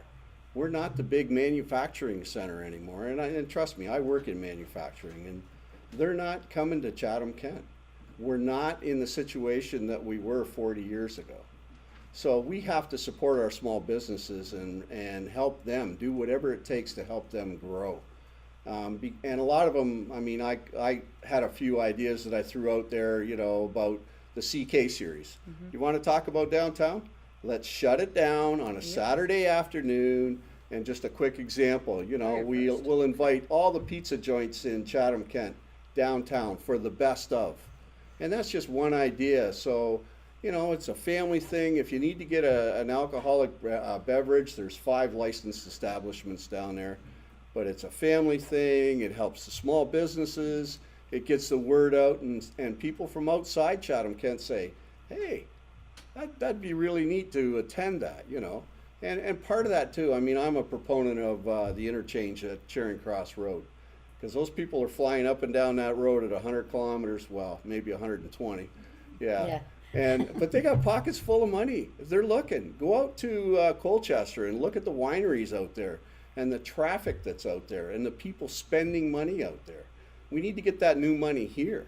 And we've got a lot to offer.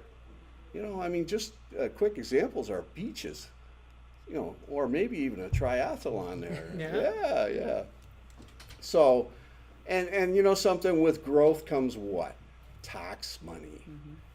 You know, revenue, so that we can do the things to help the homeless. We can do the things to help the people that are injecting on the street, and maybe have a health center or something else like that where, yeah, maybe it's a safe injection site, but they can get some counseling as well.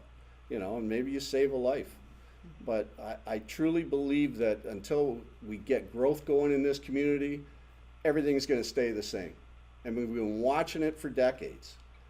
And I mean, I've been watching it from afar because I'm fortunate enough to, you know, be in Windsor, but that's why I'm running, because I can't watch it anymore. We have to do things differently.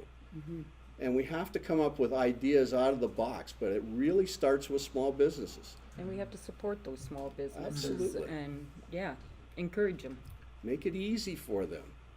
You know, and like I said, yeah, a lot of the jobs will be minimum wage, but maybe down the road, maybe they can't afford a house, maybe a new TV or a roof for the house, whatever.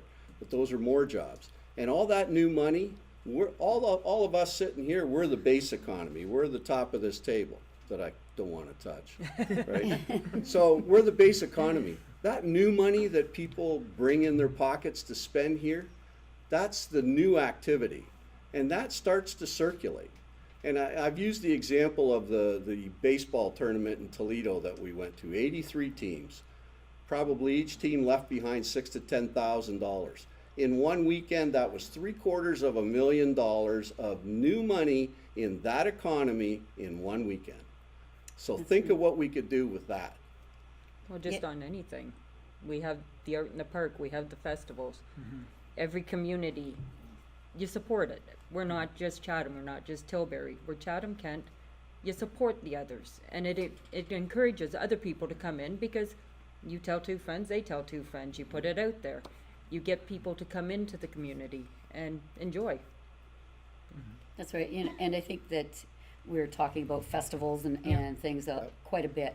Those are wonderful activities, and they need to be encouraged, and they need to be supported by the municipality. They need to, and I keep hearing about the red tape, but there's a lot of red tape that protects the municipality, you know, those, you know, the liability and things like that, because there's a lot of people waiting to sue the municipality. They look at us, you know, like we have a lot of money, and, you know, so that we have to be careful and, you know, protect ourselves. But there are ways that we can make it easier and support the citizens and BIAs and all of those good organizations that want to do things in our downtowns that draw people. The Retro Fest, the Bothwell Car Show, all of those things. We're the classic capital car of the... Classic car capital. Thank you. I knew it was coming out wrong. But, you know, that's what we are. So market it, you know. Do those things. And like around Colchester, I have a trailer there, and I see the money going up and down that road. Yeah. It's like, geez, they're just marketing that they're on the 42nd parallel of the earth, right? And so they've spent a lot of money marketing that. People stop in the middle of the road to take their picture on it. People come there for that, and it's just the marketing and keeping people coming there. And that's what we need to do. Building a community with festivals, with good recreation facilities will bring people and jobs to our community, because it's not just the one thing, but we have to have a community that's welcoming for everyone, for young families. And, you know, I'm not going to bring a young family to some place that's out in the desert where they have nothing to do. And I'm not calling us a desert before I get that email. Well, that is a big issue too, But, you know, is like, the you things for young people to do. That's right. I mean, because, Absolutely. I mean, when you and I grew up, this town, boy, oh boy, I mean, it was just rocking. I mean, King Street alone, it was just They were spinning tires, solid. eh? Was that you? Yeah. I think to bring money in, if we want to get the local economy growing, I definitely agree with what both you, Larry, and Amy were bringing up in terms of supporting small businesses, and definitely we want to make sure that we can support those community organizations with the opportunities that they're trying to provide with festivals and things like that. But in order to do that, we've got to figure out, not every small business is the same, and they have different needs. And I know this came up in the first roundtable, but not everything comes back to, yes, taxes are huge. Taxation is huge. It's a huge disincentive for business to operate in a place that is 3 times as expensive. I think it was Toronto that was mentioned. Yep. 3 times as expensive as Toronto in terms of tax. But you know what else that same business has in Toronto that they don't have right now in Chatham? They can't set up shop anywhere in Chatham with high-speed internet. They are hamstrung by the type of infrastructure that's in place for the type of business that's going to operate. And the only way we're going to be able to support those small businesses is if we understand exactly what they need. So if they need internet, it doesn't make sense for us to be arguing, you know, endlessly at council over the tax rate when they're not concerned about the tax rate. What they're actually concerned about is we need better access to the 401 maybe, or high-speed internet. Maybe it's they need, you know, they want better location, or they're not going to move in because there's not enough population density, because it's a business that requires people to be able to walk to and from where they're at. You know, coffee shops are a dime a dozen in very densely populated areas, because people can just walk down, grab a coffee, and leave. I mean, if we go to on our way to work, if you go to any Tim Hortons in Chatham, there's lineups out the driveway out onto the street. You know, so but that's also a consequence of that's how we design the city. We've got no people have to drive to go get a coffee unless you live across the street from a Tim Hortons or McDonald's, or now Starbucks. Everybody talked about the Starbucks here. Starbucks is way out at Walmart. You can't even take the bus out there because the bus runs so sporadically. It's designed not to be conducive to support those types of businesses. So I think definitely what we want to do is we want to grow the local economy, which totally in favor of. We got to figure out what small businesses are looking for and then support them in those endeavors, because I don't think they're always the same. It's really easy to say that every business is looking at the tax rate, because I think that's fair to say across the board. But we need to make sure they have a solid labor supply. We need to make sure that the infrastructure's there. Maybe it's transportation, and we need to work with those small businesses and support them. I think to Larry's point, bringing that money in. If we want to have something that we can offer everybody to come off the 401 to take advantage of, we want to support the businesses that are going to open up here. I was thinking we'd get Ben out at 401 Right. with a big arrow, yeah. Live with Ben. Live with Ben. Ben at the turn off. All right, we're gonna move forward here. Amy, what do you got? You got a topic? Just because you said I'd hang myself on it, and it came up on his feed a couple of times, and I've been asked about 20 times already. OPP over city police. I am going to state that nice things come in big packages. They look really nice, but they're still down. It's OPP. You're a major organization. You lose control as to having control over that service. I was proud to be a Chatham-Kent officer for 30 years. As that Chatham-Kent officer, I got to get out of my car. I got to walk. I got to talk. I got to meet people all over this community. I was in Wallaceburg. I patrolled out of Tilbury. I grew up in Blenheim, so I knew them. I actually worked out of Richtown for a year and a half. And I spent most of my time in Chatham walking the beat. It's where you got to learn about people. You got to see people. You got to know who they were. Do we have the best? I think we do. We've got guys that have come through ours that have solved murders just by a simple little thing. He was now known as developing how to lift footprints off of bodies. We have lawyers from Toronto that are on our service. We have some great guys. They grew up in this area. Are there bad officers? Yeah, there's bad bus drivers, there's bad taxi cab drivers, there's bad store owners. Our officers, we take pride. If you're a frontline officer, you're going out, you're giving it 100%. I know because I've lived it.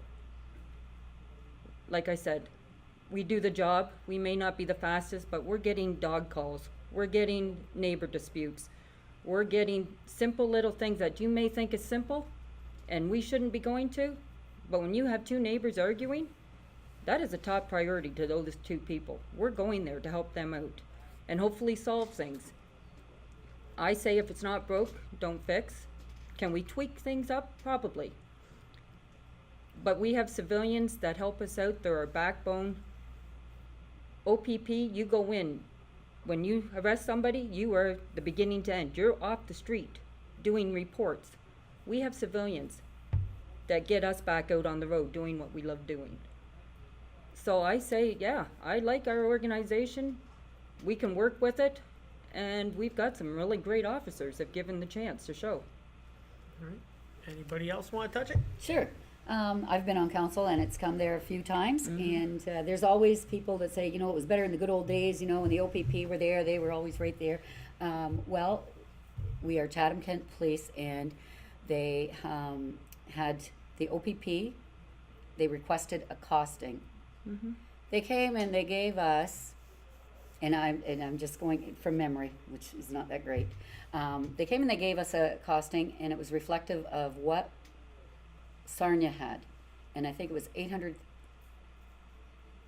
I'm not going to say the number because it'll be wrong. It was a ridiculous amount of money, and you didn't get apples for apples.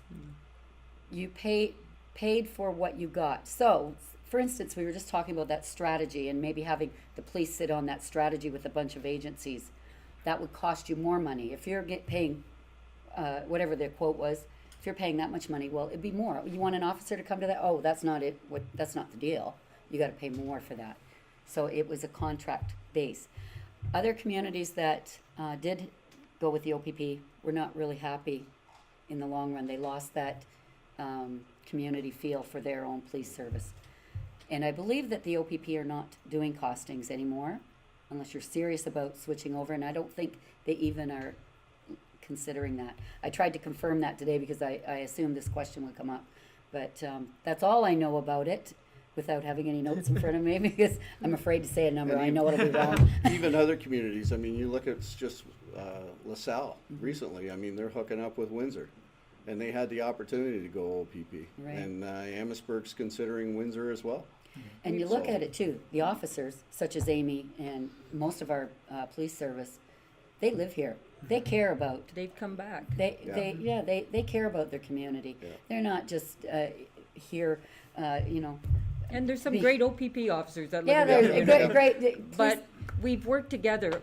I've been on 30 years. We've always worked together as OPP in Chatham-Kent.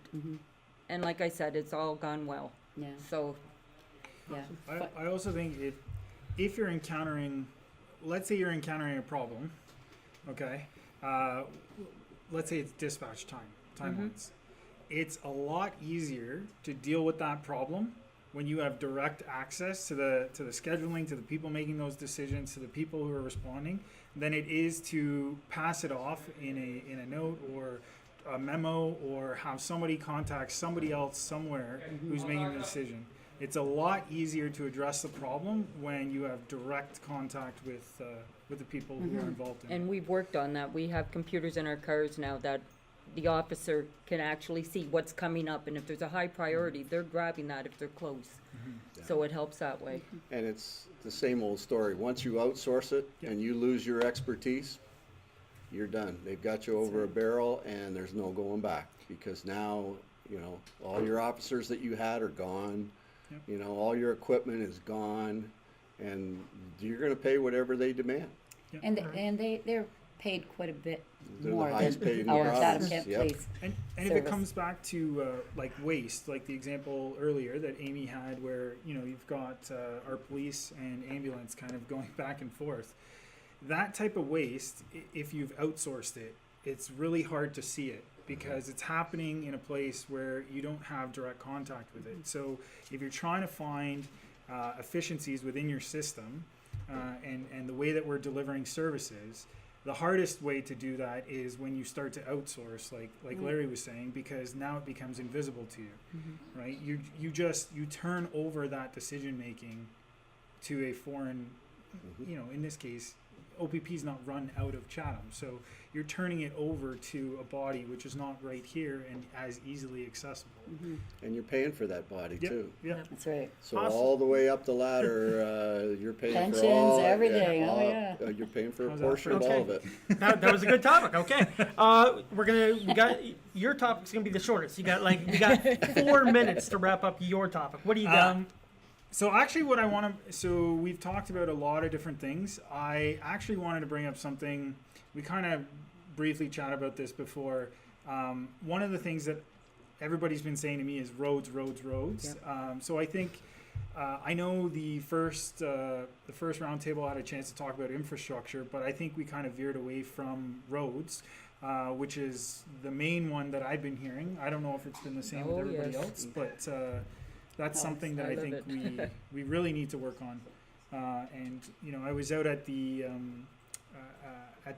candidates meeting yesterday in Tilbury. You were there, Ben, and it's a problem across Chatham-Kent. So it's not just particular to you know, a couple streets here in Chatham. Well, there's a couple dozen, but it's across the municipality. So it's something that all councillors should be interested in. Well, filling a hole with a shovel full of asphalt and patting it down isn't the solution. And yeah, No, but sometimes those temporary measures need to They- take place, and they're not meant to they be do a them permanent. They do them in September and October, and Right. they're going to get lifted. Sure, yeah, but paving in the winter is not No. financially smart. Awesome. But it comes down to funding too. That's right. I mean, plain and simple. Prioritizing those roads. Just to add to that, on the other hand, when we had the plowing match here recently, and I happened to run into some folks with an RV that were heading out to the plowing match from up north. I'm sorry, did I almost poke you? No, Oh, okay. I do that. Well, that's one way to get them off the candidate list. Yeah. We'll get her down to 15. But these folks came from up around Ottawa, and I can't remember the name, but they came from around Ottawa, and they were talking about how beautiful it was and how they loved the drive down here, and they said, "You guys have some of the greatest roads." I said, "We do." And I said, "Well, it depends on who you talk to." But they said that where they come from, this was like driving on pavement on our back roads. So just so you know, sometimes the grass is greener on the other side, right? But before we leave that, because I know in Michigan they're doing a lot of different studies with a lot of different materials, and we're in the same type of environment that they are, the frost freeze, right? And and the thaw. And it's the materials, and the stuff is flexing, and you're not ending up with the potholes the way we're used to. Sure, and maybe we can look at some new technology, right? That some maybe new costs a little bit technology. more, but lasts a lot longer. Exactly. All right, we're going to wrap this up, and don't worry, you'll get Do we have 90 1 seconds. second? One I just want to say one last thing 15 about the seconds, roads. go for it. So one of the things that I heard was, when we're paving roads like St. Clair, you've got heavy-duty vehicles that are on the side streets, and they tear up those side streets. That's a cost that's not being accounted for in the actual paving of St. Clair. That needs to start being accounted for. That's how we get into the problem now, where a road that's a side street hasn't been paved in 30 years. And now we're talking about having to replace the whole thing, all because we didn't look at it in terms of the whole context for repaving that one road. So I think that's something that we need to start doing. All right. So we're just going to wrap this up. But before we do, I want to thank everybody for being here. Thank you for watching. Hit the share button. Have a good conversation online. And we're going to just wrap this up with 90 seconds on why people should vote for you. We'll start with Larry.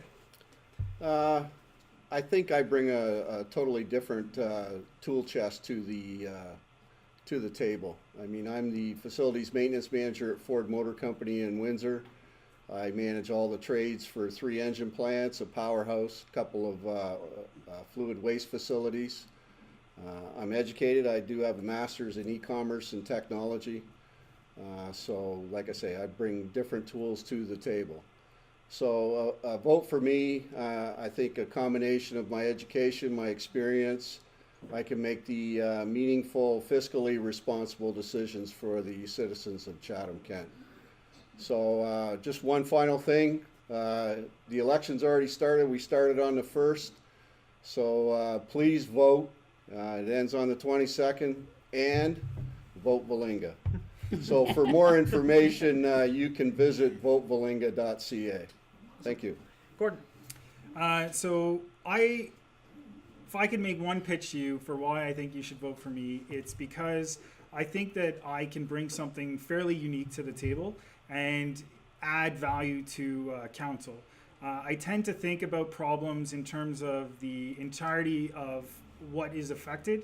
I tend to want to focus on context, get a better understanding of the problem, so that the solutions that we have for those problems are complete and allow us to be proactive in the future instead of continuing to be reactive. I like to be as honest as I can, so if I don't understand or I don't have a solution for the problem, I'm willing to learn. And I'd love to hear from you and learn more about the problems that you're facing so that we can be a little bit more proactive here on council and work towards more comprehensive solutions for Chatham-Kent as a whole. So hopefully you vote Gordon Thomas, and online voting till the 15th, October 22nd. That's it. Good stuff. Amy. I like to say I know what it's like to be the struggling person, living paycheck to paycheck. I got 4 boys, 2 of which have special needs, so I know what it's like to have those issues with mental health. I like to think that I'm approachable. Over 30 years, I've never ever turned somebody away that stopped me in a grocery store or a restaurant. I listen to the people. I think that's important to know that if you have something, even if you live in Blenheim, I've helped people out there. If you can approach your council member and be heard, I think it's very important. But it is also important to actually go out and vote, make an educated vote. And yeah, that's about it. But if you feel free that you think make a good council member, please vote for me. Awesome. Okay, and before we wrap up with Marjorie, Okay, thank you to everybody that's here, and MrsGrocery.com, who has provided the food and at the back here for the people that are here today. So thank you very much, MrsGrocery.com. And again, you can go to MrsGrocery.com to get good delivery of groceries and food and everything else. So thank you for watching as well. So hit the comments, enjoy the conversation with others online, hit the like buttons and such, and hit that share button. And Marjorie, 90 seconds. 90 seconds. Okay, first Ish. of all, 90 seconds-ish. I will. I want to make an announcement. I think we've been sharing this on Facebook, but Family Service Kent and the chat program and the age-friendly community are offering free rides to the polls for seniors and people on disability. All they need to do is call our office, 354-6221, extension 241. Nope, that's my extension, 242. Don't call me. I think you've got that on Facebook. That's right, yeah. Marjorie will be delivering people to the Oh, polls. that's right. I will pick you up to go to the polls. And anyway, but I'm proud to be part of both of those organizations that are offering that. Anyway, I would like to say that I have experience before being on council, after being on council, and you know, I've always been active in our community, whether it's working with the most vulnerable, working with neighborhoods, working with on organizations to come up with strategies, building an animal shelter with our community partners. I have always stepped up, and I've always believed in that. And if you want to be part of the community, step up if you can and lead and make a mark. So please vote for me, and my website is www.marjoriecrew.ca. Right. I almost said that wrong too. All right, thank you guys very much for watching. Hit that share button, have a good conversation. Thank the candidates for being up here. As you can see, the thank you to all the candidate sponsors and viewers and voters in the background. So thank you very much. Bren Dube is going to come on and play for 10 minutes, and then we're going to wrap it up with our last session. Okay? Have a good one. And I didn't. I That say was have a fun. good Yeah, that was fun. Good. It was really, I heard you.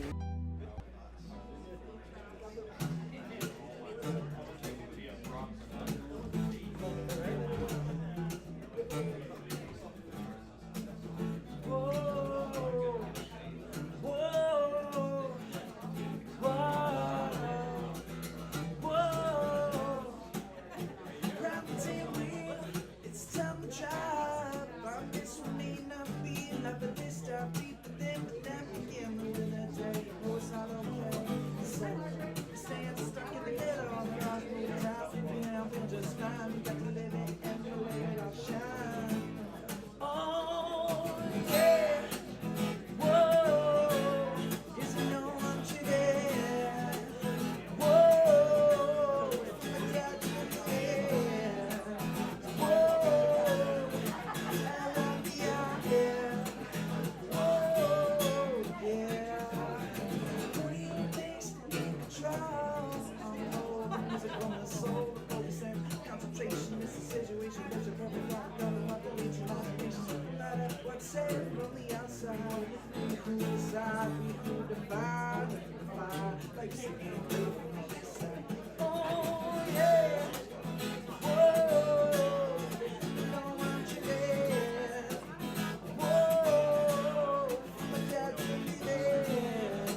to say thanks for all like super kind comments on the Facebook Live. I haven't really talked much. I'm just kind of in my music zone, if you can't tell. But I've been playing all original music. My name's Bren. I'm from Chatham. This is kind of my thing. I do music full time. It's a pretty cool gig if I don't say so myself.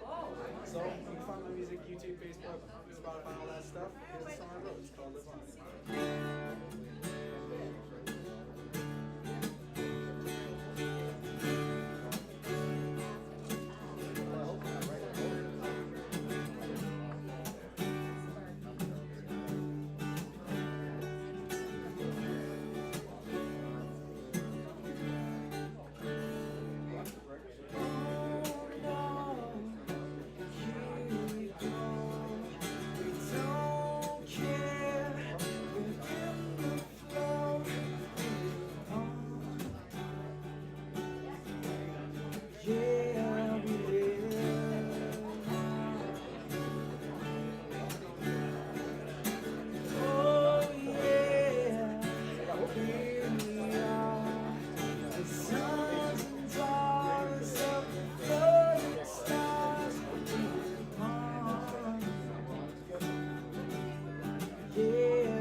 so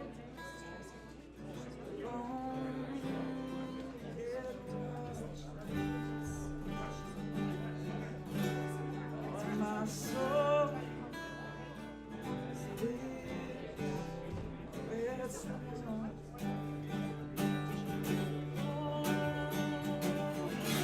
all together I'll be alone, not alone, not alone. This is all you better know. It's the truth of what we feel. It's the truth of how we feel. To anything that's real.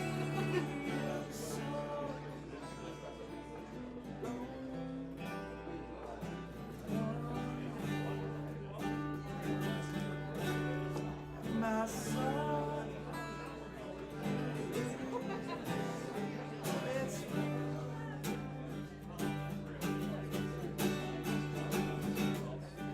life one shot is so one life one shot is so one life one shot is so we got one life one shot is so we got one life one shot is so we got one life one shot is so we got one life one shot is so we got one life one shot.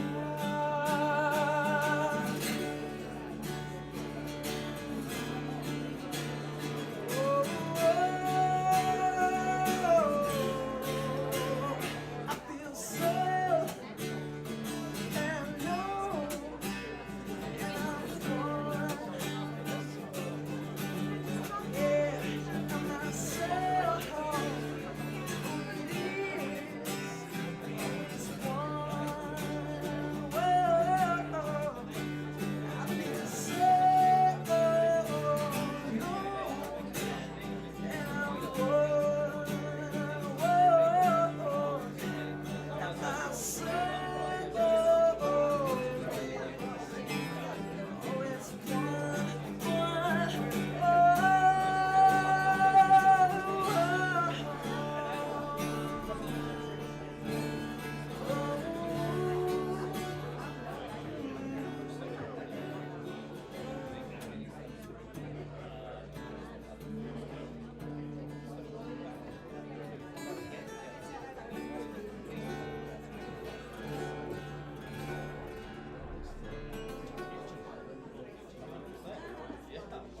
Good. Again, my name is Bren. Thanks very much, guys.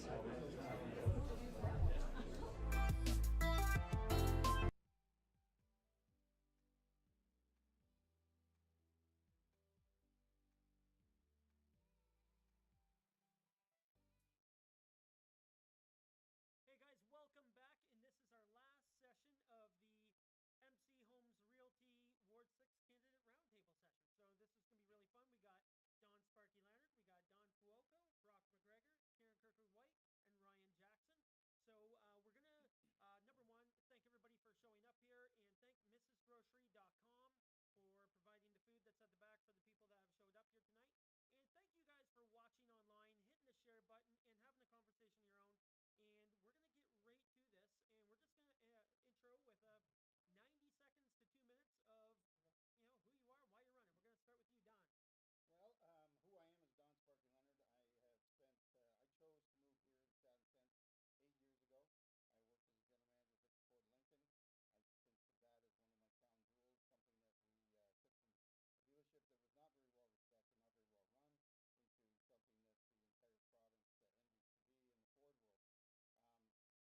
well respected, not very well run, into something that the entire province envies to be in the Ford world. But the most important reason why I ran or am running for council is my new granddaughter, Sierra. My son and daughter-in-law both work here in the community, and this is where they're going to live for the next 30 years. And I know that I can make a difference and ask some of the tough questions, dig deep into some of the issues that maybe we don't always answer as counselors, and I think I really can make a difference. And I want to make sure, as I've said in a lot of my brochure, this needs to be the envy of the province, and it has to be the place where everybody wants to live, work, and play. All right, Ryan? Yes, well, I'm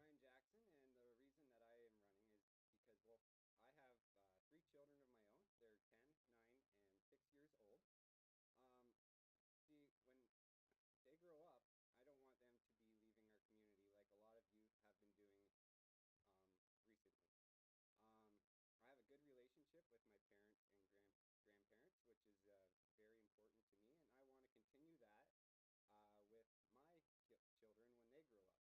So as a counselor, I want to focus on ways to continue to make Chatham attractive to our children when they grow up, so that they do not decide that they need to look for opportunities elsewhere.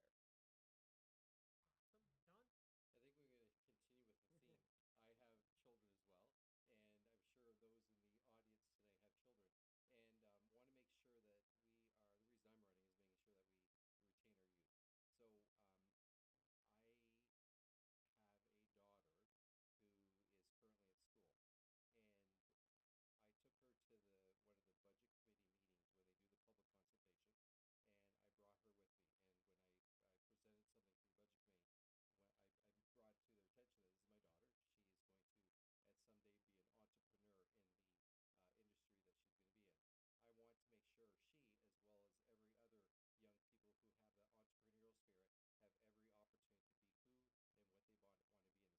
So I have a daughter who is currently at school, and I took her to one of the budget committee meetings where they do the public consultation, and I brought her with me.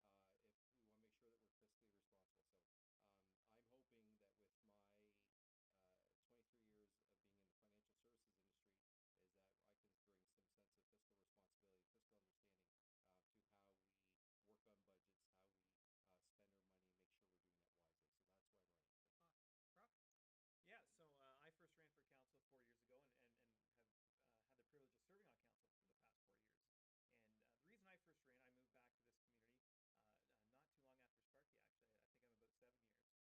going to, at someday, be an entrepreneur in the industry that she's going to be in.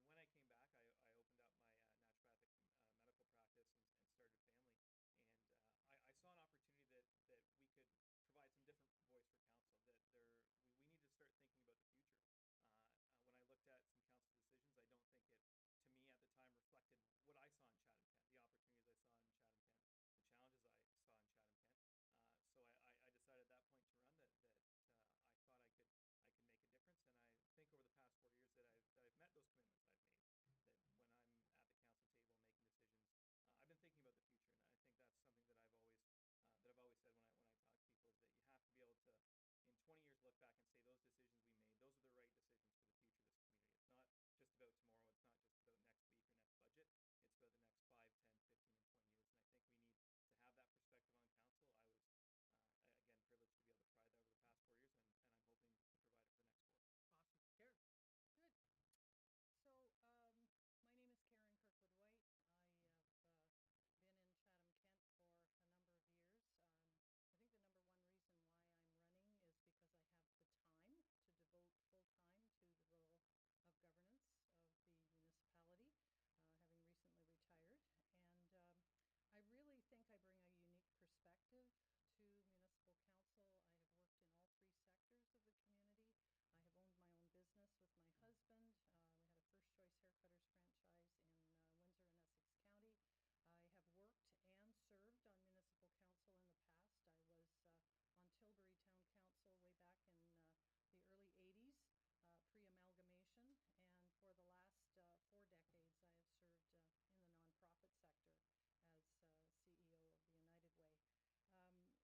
have served in the nonprofit sector as CEO of the United Way. I think one of the things that I bring that's a little different to maybe some of the other candidates is that I have a really long history and a track record of listening to and acting on concerns that are expressed by local citizens. And if you think about some of the initiatives that have been undertaken over the last 20 or 30 years, the Chatham-Kent Children's Safety Village, Operation Red Nose, Neighbor Link, the drug strategy, the Prosperity Roundtable, the work in poverty reduction, and most recently I had the real honor of meeting a local citizen who was very concerned about the transportation and transit system in Chatham-Kent. And just this morning, after a couple of bus rides and a number of meetings, we launched a survey to try and get some really good information from those that are riding the buses in Chatham-Kent to try and inform some decision making when we submit our next application to acquire some funding to so we're going to move to the roundtable portion of the night where we're just going to have open discussion. Now, we've covered a lot through the first couple sessions, but we haven't touched on the greatest opportunities that Chatham-Kent has in the next 4 years. And we're going to open that up. And again, this is roundtable, so you don't have to put your hand up to chime in. When you feel ready and you got something to say, say it. Don, we're going to go with you. We're going to start. Don number one. Don number one. Don number two. Okay. Yeah. So the greatest opportunities that Greatest next 4 years. opportunities we have in the next 4 years. So apparently there's 700 jobs that are unfilled out there. We are currently in a growth economy. That represents huge opportunity. So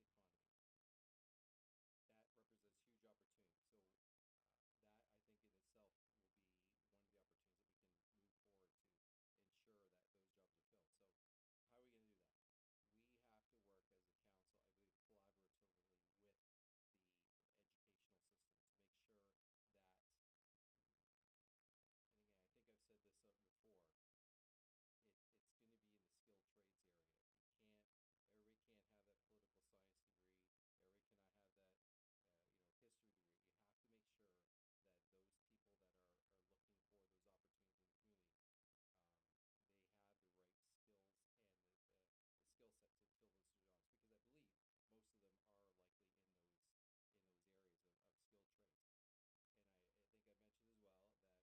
the opportunities that we can move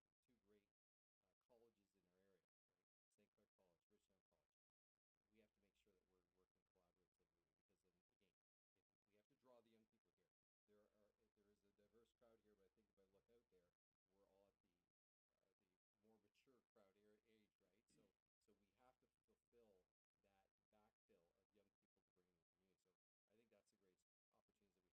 that? We have to work as a council, I believe, collaboratively with the educational system to make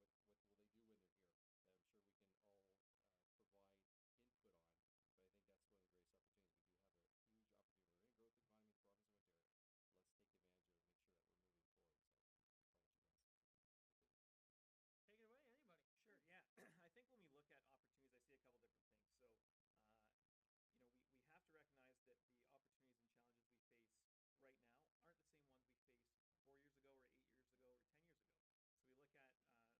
we have to make sure we're collaborating with the college and university.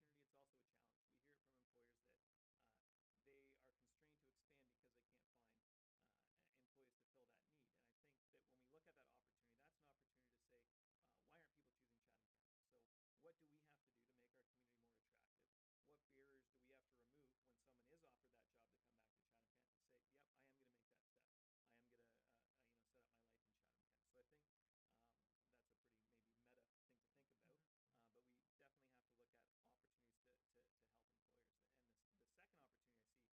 community. So I think that's the greatest opportunities that we have. There's a lot of things that go with it. Transportation. What will they do when they're here? That I'm sure we can all provide input on. But I think that's one of the greatest opportunities. We do have a huge opportunity. We're in a growth economy in the province of Ontario. Let's take advantage of it and make sure that we're moving forward. So I'll let you guys continue. Take it away, anybody. Sure, yeah. I think when we look at opportunities, I see a couple different things. So, we have to recognize that the opportunities and challenges we face right now aren't the same ones we faced 4 years ago or 8 years ago or 10 years ago. So we look at the unemployment trends, we look at job trends, like Don was saying, in Chatham-Kent, and that's a good news story. And as much as that is an opportunity, it's also a challenge. We hear it from employers that they are constrained to expand because they can't find employees to fill that need. And I think that when we look at that opportunity, that's an opportunity to say, why aren't people choosing Chatham-Kent? So what do we have to do to make our community more attractive? What barriers do we have to remove when someone is offered that job to come back to Chatham-Kent to say, yep, I am going to make that step. I am going to set up my life in Chatham-Kent. So I think that's a pretty maybe meta thing to think about, but we definitely have to look at opportunities to help employers. And the second opportunity I see is this generational change. So when we're around the council table currently, we think about 1998 a lot, and that's a long time ago. We talk about pre-amalgamation issues. Oftentimes we seem very divided into wards, into small communities. And what I see in the community now is that we have a lot of people that moved here after 1998. We have a lot of people that grew up here after 1998. And they don't see Chatham-Kent necessarily as all these discrete communities. Of course, those places have identity and have importance. But I think a lot of people do recognize that Chatham-Kent is one community. And I think when you see that become the norm, when you see that change, that opens up a whole host of opportunities. That opens up opportunities for transportation. It opens up opportunities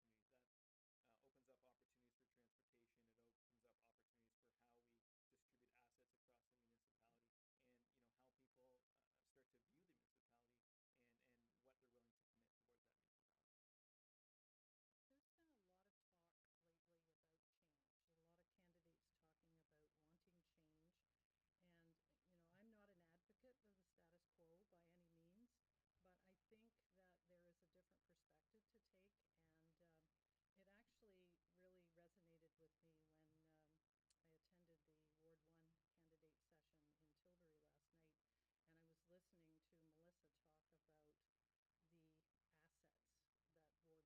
And I was listening to Melissa talk about the assets that Ward 1 has. And I'm thinking in terms of that old approach of asset-based community development, where you focus on what you already have as opposed to the deficits. There have been a lot of people talking about what's missing.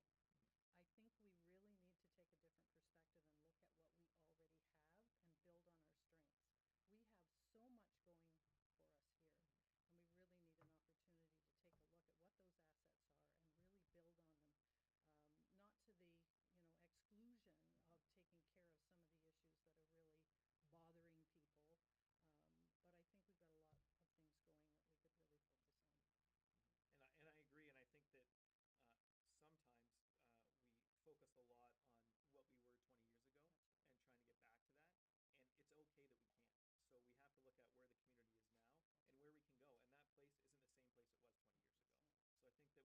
understand that, and we need to start planning for it. We can't plan for the community 20 years ago. You think of all of the changes that have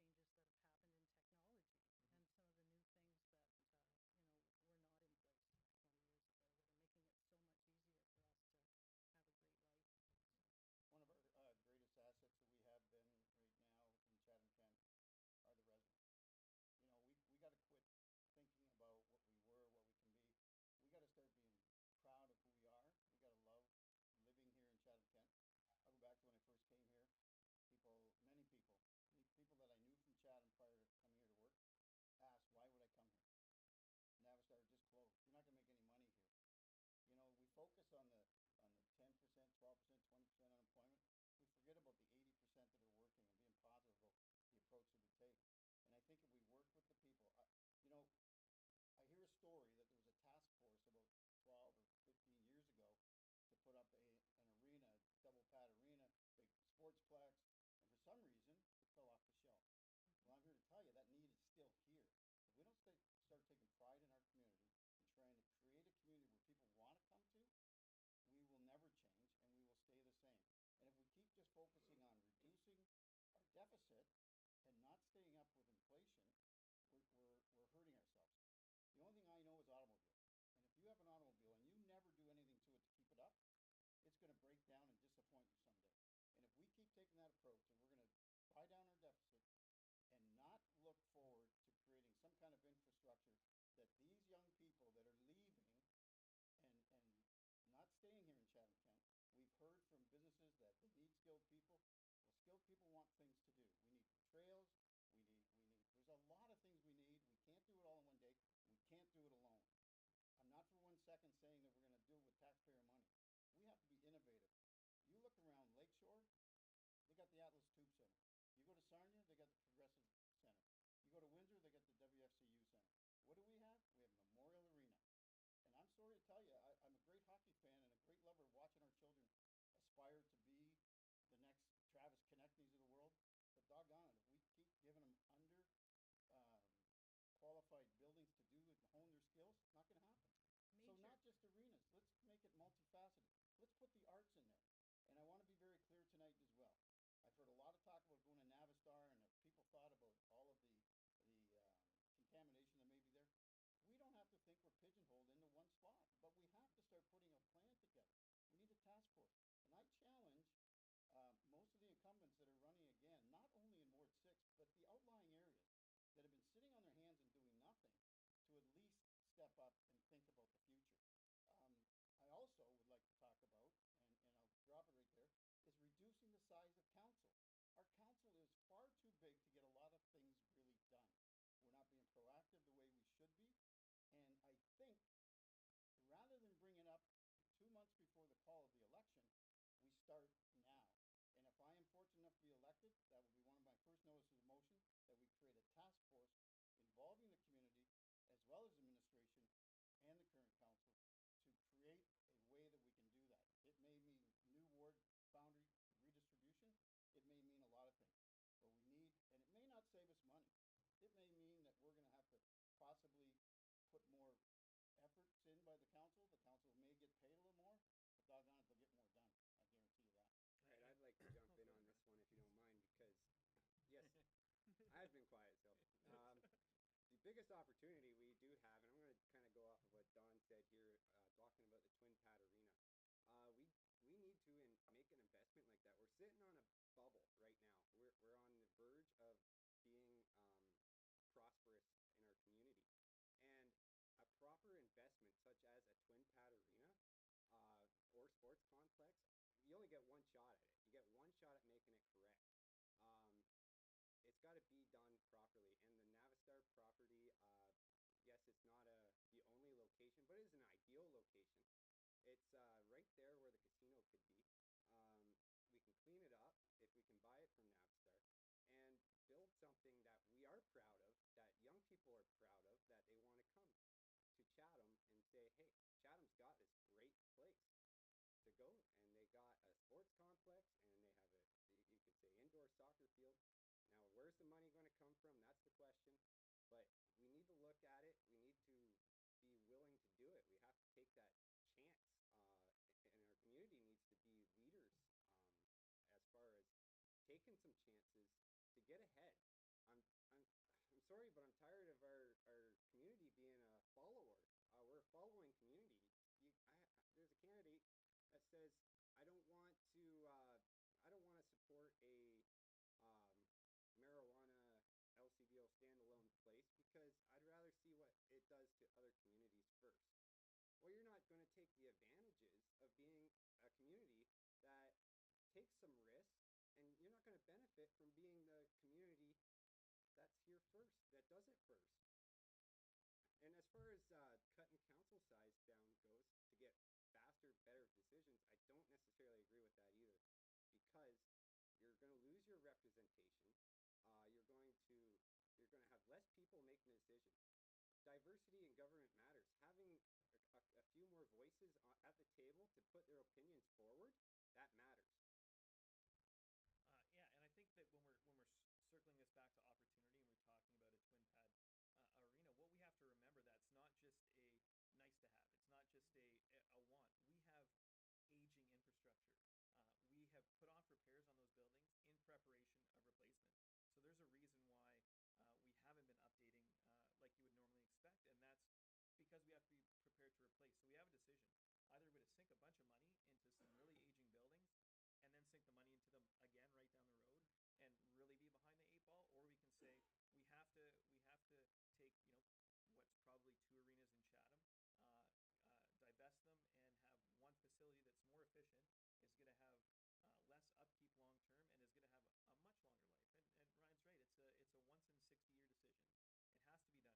table. So we know that there's provincial and federal agreement on funding this type of infrastructure. We know that funding comes out in envelopes, and it's our job to be prepared when that funding becomes available to say, put our hands up and say, actually, we're ready. We're ready for our contribution, and here's our plan. We're ready to go, and that's the work that needs to happen. It's been happening slowly. It needs to happen more quickly, but we need to be ready, and we can't be at the back of the line. We have to be at the And front of the line. go ahead, Ron. And I think that's why, you know, if we do that, we got to be very methodical in making sure that it is not going to be another drain on the taxpayers. I understand that, you know, we have a couple of situations which people bring up all the time, that, you know, it's being a drain on the taxpayers. So I think that's where if we look at it, we got to make sure we think of everything. So for instance, I had a gentleman, I'm not into hockey, I'm not a hockey fan, I apologize, but apparently to the west of us, they built the sports complex. Well, they sold one of the arenas to an entrepreneur who apparently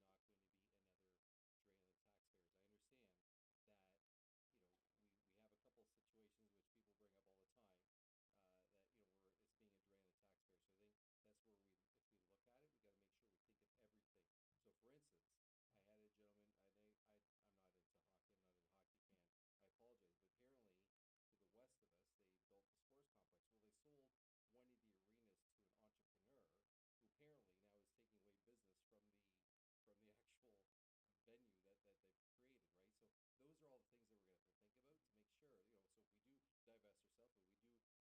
have to think about to make sure, you know, so if we do divest ourselves, but we do have an entrepreneur take over the building, is it going to be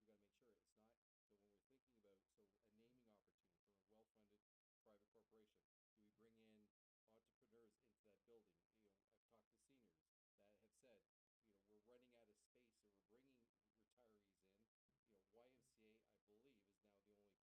you know, we're running out of space, or we're bringing retirees in. You know, YMCA, I believe, is now the only place that has an indoor water, right, opportunity. So we add that to the sports complex. So we make sure we think it through. So you want people who are on the committees or who you're going to elect that are forward thinkers to think everything through to make sure it's not going to be a drain on the taxpayers. I too am not a hockey fan necessarily.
far along and they haven't invested the time with all of the community partners that are here, shame on them. Because we need to have a task force. It needs to be more than just 2 pads of ice, and it's not just for hockey. Did we just notice we had a great curling bonspiel here a few weeks ago? Like, that kind of stuff can happen here if we have something to help them.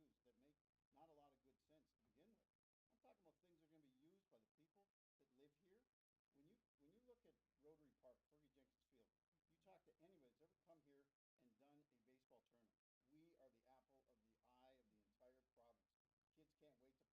I'm not talking about things that really are going to get underused that make not a lot of good sense to begin with. I'm talking about things that are going to be used by the people that live here. When you look at Rotary Park, Fergie Jenkins Field, you talk to anybody that's ever come here and done a baseball tournament. We are the apple of the eye of the entire province. Kids can't wait to play here. They come here and even if they never win a game, they don't care. They've never played on such a nice field. That's what we need in a multifaceted arena. Ringette plays there. There's figure skating. There's pickleball. There's all kinds of things you can do that will make this community right for people to come to. I would hope we're not going to stop at 2 pads and a concession in the middle that serves both. Like, we have to think about 20 years down the road. We have to make sure that we don't run into the same situation when we had to close a bridge that was supposedly inspected last year. I was challenged, how did that bridge become so deteriorated in 10 months that they had to close it? So, if you put a lipstick on a pig, it's still a pig. So we can't keep pouring money into Memorial Arena. We can't keep rubber stamping and reducing deficits and barely taking care of bridges. We need to do it properly, and we need to have people that are going to be able to look far enough down the road that it's not about today. We can't dwell on what we did yesterday.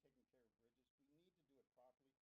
It's about what we're going to do 10 and 20 years down the road. I'd still like to see what it would cost to do some minor repairs, the upgrades to some of the parts of the facility that people are not wanting to visit.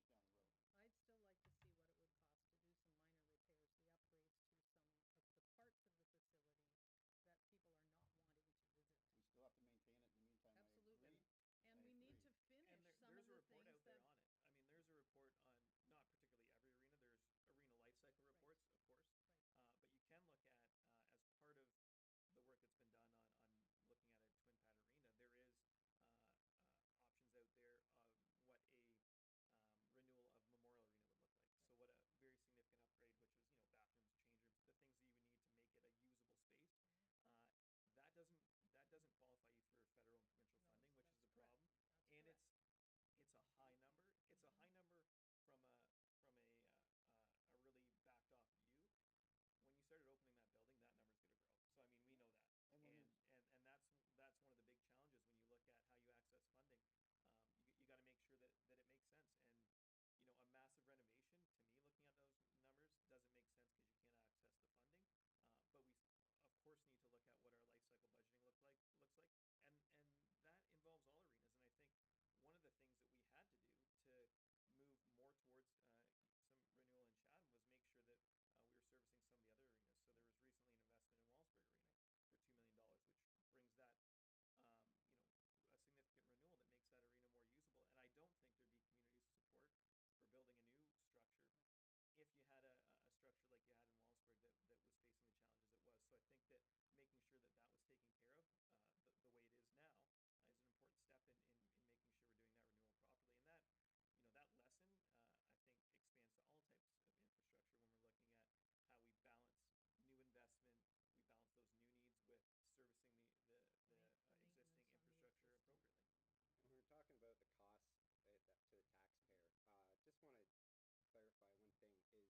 with servicing the existing infrastructure appropriately. When we're talking about the costs to the taxpayer, just want to clarify one thing is if we don't do something like this and we just renovate the memorial and keep it going, we're not gonna keep people in Chatham. We're not gonna bring new people to Chatham. People are still gonna continue to leave, which is gonna create more taxes because now you got less people paying taxes. So these investments are way beneficial to our community. It creates jobs.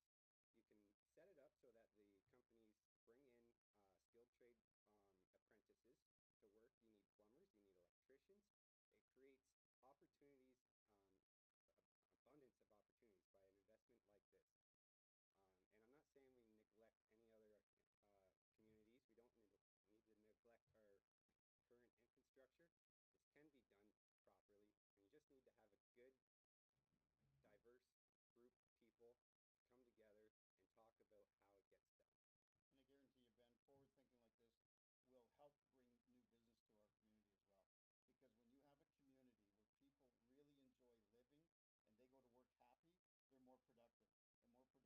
employees, make a more vibrant business. And I go back to the Victory Ford story. When I first went there, the staff there were like the beaten puppy. They were really great staff. We still have 85% of the current staff are still there. They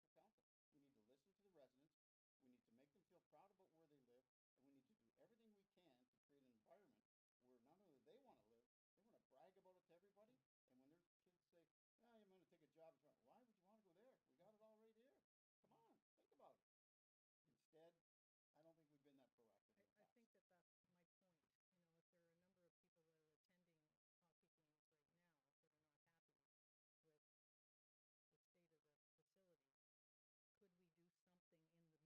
take a job, why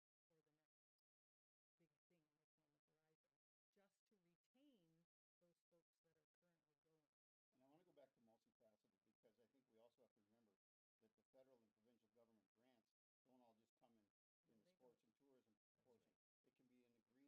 Instead, I don't think we've been that proactive in the I past. think that that's my point. You know, if there are a number of people that are attending hockey games right now that are not happy with the state of the facility, could we do something in the meantime while we're getting ready for the next big thing that's on the horizon, just to retain those folks that are currently going? And I want to go back to multifaceted because I think we also have to remember that the federal and provincial government grants don't all just come in the sports and tourism portion. Right. It can be in the green space. It can be something. We need to look at every opportunity, what grants are available, build it around things that make sense for our community. You know, to have a trail around there, to have a cycling trail. I know things that would make me happy, but we need to involve more people. We need to figure out what's going to work best. And again, not just for today, but for 20 years down the road. And there has to be expansion opportunity, right? And absolutely. That's, I think, a lesson learned from the Thames Campus St. Clair Healthplex issue, where there was initially an opportunity to twin that pad, and that was lost through that relationship. But we need to look and say, what can we start with? And we have to be prepared that the needs in the community are going to change, and that there's going to be opportunity to expand that space, use that space differently, and further invest down the road as we need to. And we've seen examples of that in other communities where they're doing some of these projects in phases, and that certainly makes a lot of sense, and has to be something that we're looking at as well. Awesome. So let's wrap up that one. That was a good one. That went on for a while. That's good. Hopefully you guys are having a good conversation online there. And again, hit that share button and like this and make comments. And let's move on. What is, you guys are all knocking on doors, I'm sure. And you're talking to a lot of people, probably more people than you've ever talked to in your life in the last couple of weeks. What is the number one issue you're hearing from people in Ward 6? And we're going to start with you, Brock, and we'll discuss it. The number one issue. So I probably couldn't give you a number one issue. I could give you a top 10, but I'll pick on some that I think are relevant right now and maybe recently relevant. So with some of the social media buzz going on around property crime and drug use in the community, I think that's a really relevant issue that we're dealing with right now. I think if you look at trends across Ontario, certainly across Canada, we're seeing that there's an opiate epidemic, and there's really no other way to term it. That problem is going to get worse before it gets better. So we know that they're seeing it in bigger centers already. It's migrating to smaller centers. Those problems are intensifying, and we have to be prepared to take some action on that. And I was pleased that this year we ran a harm reduction symposium in Chatham-Kent. Karen can probably talk about that as well.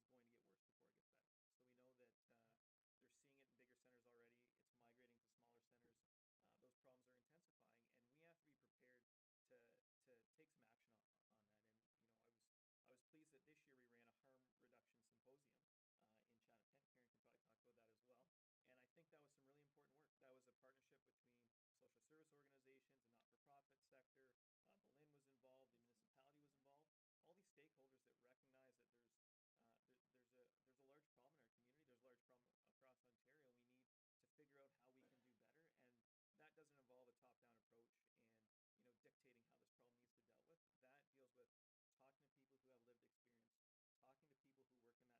a community-wide Absolutely. solution. And, some people will respond to prevention. Mm-hmm. Some people will respond to treatment.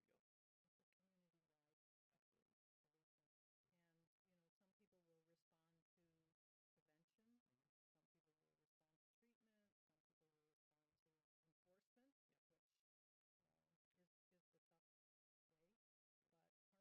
harm reduction is also an approach that should be considered. And,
pillars that it follows.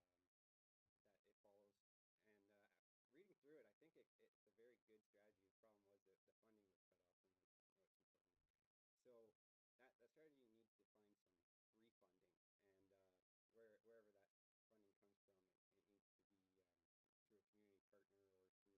through the municipality of some sort. It does need to get funded because the problem is not going to go away on its own.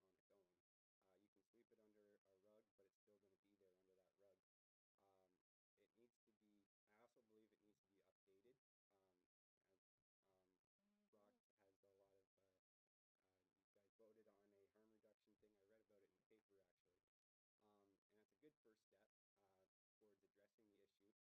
It needs to be, I also believe it needs to be updated. Brock has a lot of, you guys voted on a harm reduction thing. I read about it in the paper actually. And that's a good first step towards addressing the issue. It's been ignored for way too long. And that's why you're seeing it now, because it's just building up, it's getting bigger, and the longer you ignore it, the bigger it's going to get. If these people don't have a way to receive help, or the help that they need, should they want it, then they're going to ultimately just continue what they're doing, and possibly bringing friends along with them. It's destroying families, it's taking people's kids away, it's taking people's parents away from them. People are dying in their cars from fentanyl overdoses, and like Don said earlier, our people are our greatest asset. We need to invest into them so that they can build themselves up, get themselves a nice job, get a home, something to be proud of, something to move forward from, get them started. That's what it takes to get these people the help that they need. So I think then, if the funding has been cut, I think that's a sad state for our local community, right? So one of the things I've been hearing about is taxes. Okay, so I'm not going to leave that what we're talking about, but I believe in the industry, there's always ways of finding money, right? Whether that's we're setting a budget of, let's say, $30 million. We're only spending $28 million, but we want to retain that $30 million. So there's always ways of finding money to find funding for those things. So because again, when we look at, everybody's impacted by it, whether that's the cost of policing, whether it's a cost for frontline paramedics responding to these things, our firefighters responding when you have a person that needs immediate intervention. So there are ways that we can find the funding. So that's why I think we got to make sure that we take a fiscal review of our funding, where the monies are coming in, how are we spending our money, so that we can make sure that the key priorities. So again, that stuff affects all of us, right? So I think it's important that we will be responsible for making sure those funding. So I think Children's Safety Village, do we fund that anymore? I'm not sure. Do you know, Brock, at all? Like the Children's Safety How Village? they're funded? No, do they get any funding? I don't know.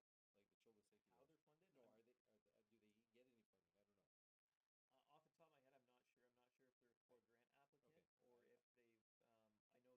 sure. I'm not sure if they're a core grant applicant or if they've. I know they certainly.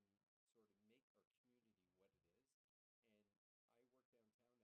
can speak only briefly to what I know about them, but they've received some private sponsorship. I know that's how they fund quite a bit. So those core things that can sort of make our community what it is. And I work downtown now, and I see those people day in and day out. It was a shock to the system when people are. And I've actually had a conversation like where they're sleeping on the street. Like that's. I know it's a more than just a Chatham issue, but we have to come together as a community. We have to bring all the hospital, the police, all those involved and say, okay, let's get together. Let's come up with a made in Chatham solution, because we have a lot of smart people in this community. I'm sure we can come up with something to make sure that we are addressing the issue that's here. I want to commend you on that, because that was perfect. A made in Chatham solution. That's exactly what I was talking about when we're being leaders and we're taking new ideas and new approaches. Made in Chatham ideas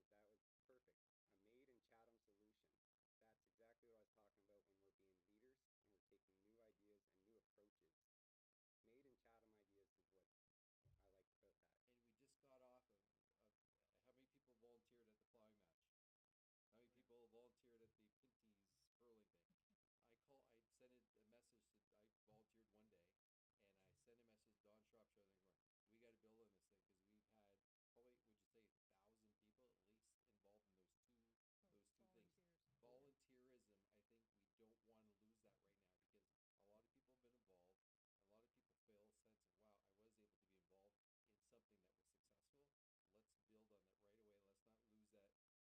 to get them starting to do something like that. And I think we can change Chatham for the better. I mean, Chatham-Kent for the better.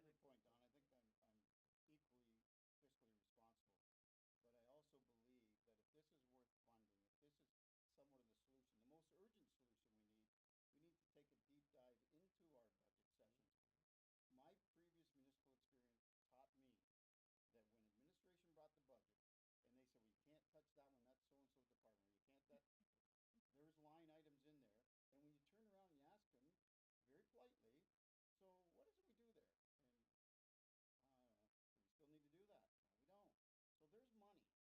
In a $30 million budget, you can find line items, you can find, there are some costs we'll never escape. But you know you're going to be able to find something where you can transfer some of the funds around and make sure that we're taking care of the most urgent situations like this, right? Again, if we want to make our community look like somebody said, you want to bring tourists in. Well, you bring tourists in, and if you don't, when I have people in my house, I cut the lawn, I make it look good, I make sure everything's perfect, right? Our municipality has to look like that all the time. So we need to make sure that we take care of situations like this, help the people through the process, because they are going to be our citizens of the future, right? Which gets so back we'll find the money which if gets it's back going to help us solve the problem. which gets back to the role of governance. Governance, absolutely. That's our responsibility. We don't raise taxes as to serve our municipal community.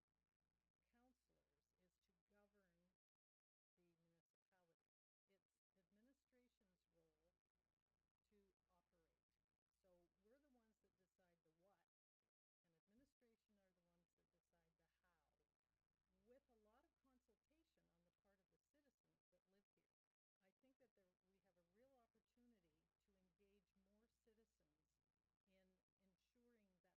operate.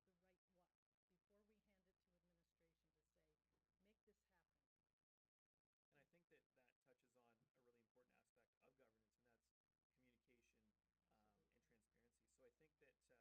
the how, with a lot of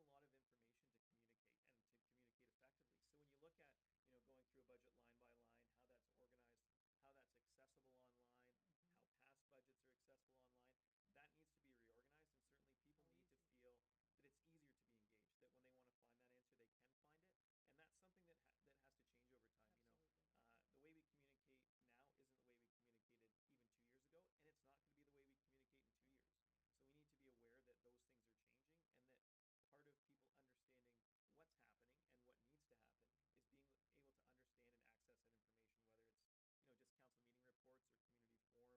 what, before we hand it to administration to say, make this happen. And I think that touches on a really important aspect of governance, and that's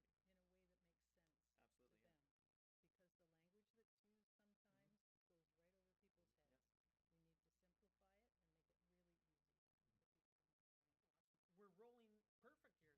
So I think that that's a challenge. Obviously, the municipality is a large corporation, $306 million budget around about there, and that's a lot of information to communicate and to communicate effectively. So when you look at going through a budget line by line, how that's organized, how that's accessible online, how past budgets are accessible online, that needs to be reorganized, and certainly people need to feel that it's easier to be engaged, that when they want to find that answer, they can find it, and that's something that has to change over time. The way we communicate now isn't the way we communicated even 2 years ago, and it's not going to be the way we communicate in 2 years.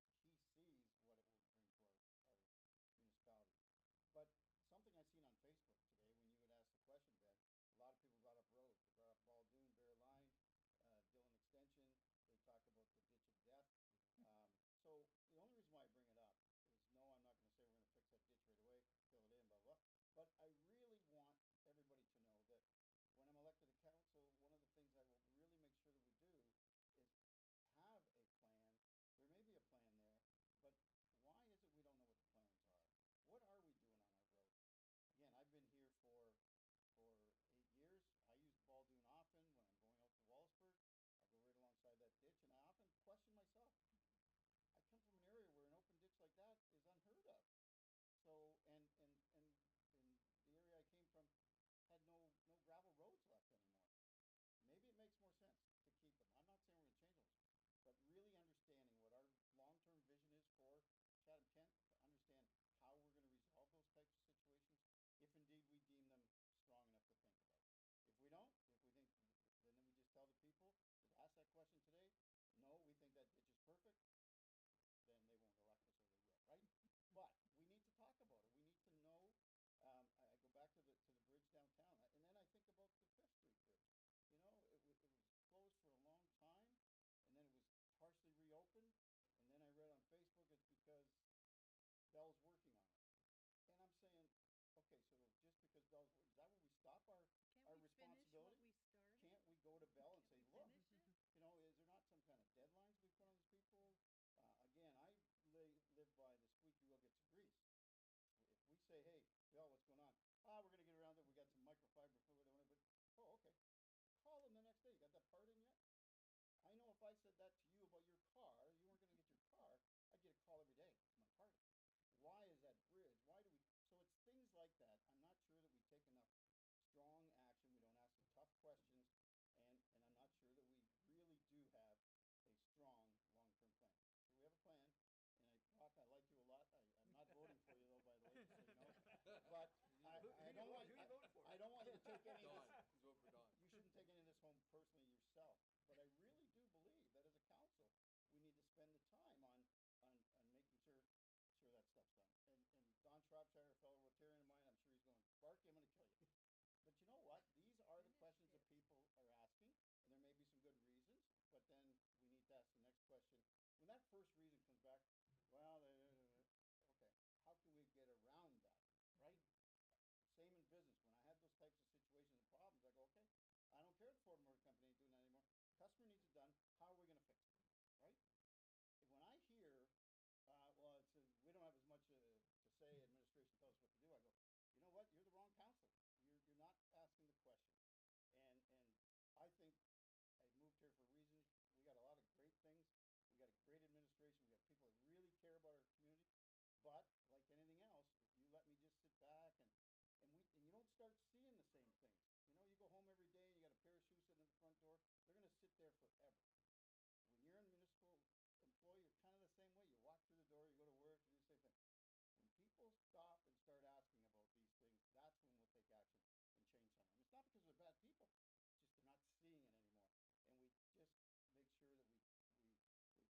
double check and ask the questions. And I've had a couple people talk about that section as well. We can't be reactive. We got to be proactive, right? So again, the 5th Street, the 3rd Street Bridge is driving me nuts because I drive that every morning, and I see no movement on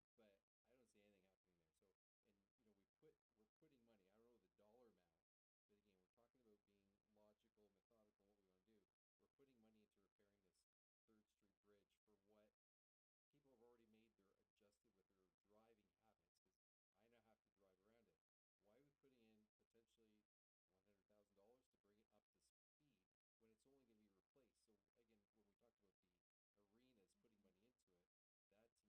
It's just an accident waiting to happen. So we have to be very logical in what we're doing, make sure we're spending our money wisely. So like I said, we got to make sure we're asking those questions of administration, because we don't want the dog wagging the tail wagging the dog. You know, it's those who are on council that gives that direction when we talk about governance, right? So, and I think as Karen said, we need to work closely with them. Yes, We need to, of course. To me, it's not the tail and the dog, it's the working together so that when we think through, because we're thinking of it differently, when somebody asks us the question, they'll know that we've thought through all of these questions, and that we have more than just, well, the senior government won't give it to us. Okay, well, go around that guy and find another one. There are many, many opportunities and alternatives to a solution. Absolutely. If we go looking for them. And I think that's one of the things that over the last number of years, and having initiated a number of community projects like the ones I mentioned earlier, most of the solutions come from a conversation with people who are affected by the thing that they want changed or fixed. And if those people get ignored, nothing will happen. You find one person, that person probably has 3 or 4 friends that have the same concerns, and then it just builds, and then you have a nucleus of people who are willing to take some action if they know that they've got the support to do it. So I think that there are a number of things that we could do, building on the strengths that we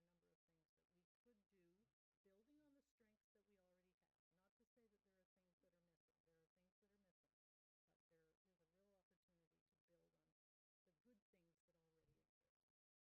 Not to say that there are things that are missing. There are things that are missing. But there is a real opportunity to build on the good things that already exist. Awesome. Prioritizing too is key in this discussion, because if you got a leaking roof in your house, you're not going to go build a new deck. So if you have a proposal that says, hey, let's some new sidewalks down on this road. And it's really not going to hurt or anything. Why are we going to spend the money on that sidewalk when we need a road that is falling apart, repaired? So prioritizing where the spending goes, I think, would be a big step forward into getting the major problems fixed. And another thing about the ditch, it's the first time I heard about it today. But if I'm at work and I bring up a safety concern and my employer does not do anything about it and somebody gets hurt, there's problems.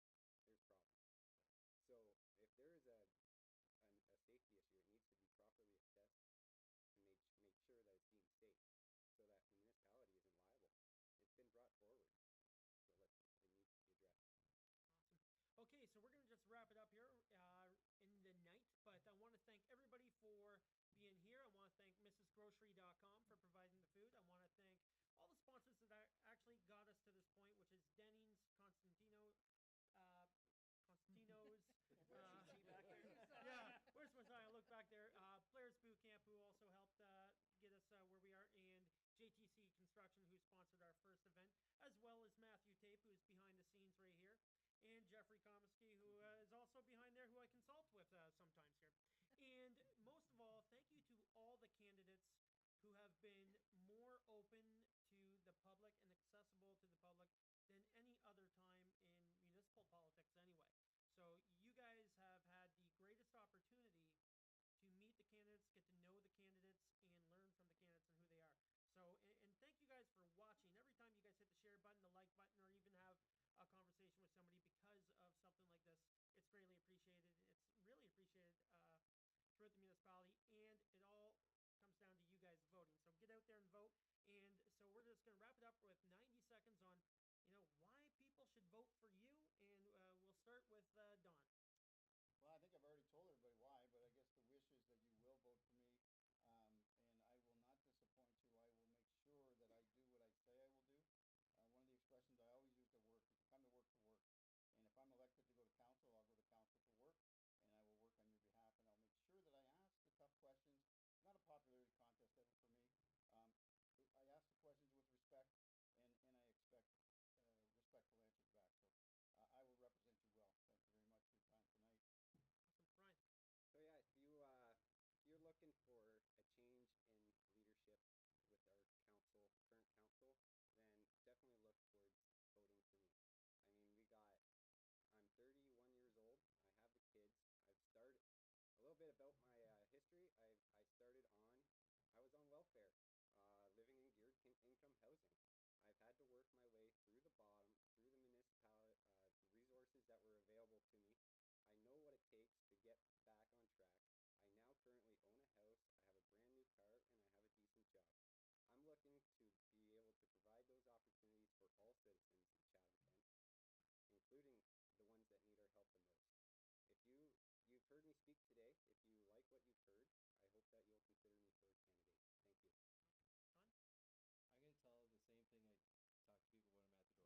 you. Don? I'm going to tell the same thing I talk to people when I'm at the door. So first time running for council. I've been in the financial services industry 23 years. I have played an involvement in ensuring that this was not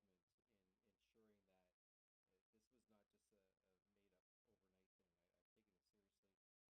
I've taken it seriously. If you talk to people who know me, I have been wanting to do this for a long time. So what do I bring to the table? So I have involved myself where I have actually gone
thank you once more to everybody, to all the sponsors that got us here, and to the 10-7 Cafe.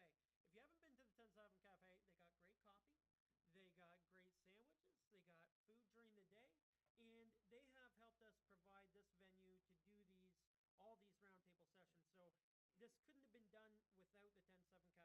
So I want to say thank you to them. And if you're out there on St. Clair, please visit them and thank them for me and for giving us this opportunity. So again, thank you everybody for watching. Thank you guys for participating in conversation, hitting the like button and the share button. And if you're watching the replays, ask questions and talk. Brock, wrap it up. Yeah, so I'll start by just adding another thank you. So thank you to Ben for giving us this venue and this opportunity to reach out. There's not a lot of opportunities as a Ward 6 candidate to be in public and to have this forum, and I think this is a really healthy opportunity to do that. I've said it before, and I believe that your vote is an investment, and it's an investment of your time, and it's an investment of your energy. And I encourage everyone to make that investment, to look at some of the videos Ben's made, to look at the information out there, to get to know each candidate, and to make that decision that feels right for you. The municipal governance touches you every day. It's the roads you drive on. It's the outreach in our community. It's the arenas you take your kids to. This level of government matters. It's not maybe as attractive as provincial or federal politics, but it's important to you every day. So you need to make that investment. You need to take the time to look at what matters to you and use that vote. And I will ask you to vote for me. 4 years ago, I made a commitment that if I were elected to council, I wanted to judge myself on the impact of long-term decision making. I believe I fulfilled that commitment, and I'm going to make that commitment again. So if you re-elect me, I'm going to think about the future. I'm going to think about 5, 10, 15, 20, and 40 years down the road when we're making those decisions. Again, thank you for listening. Okay, thank you guys very much, and thank you for watching.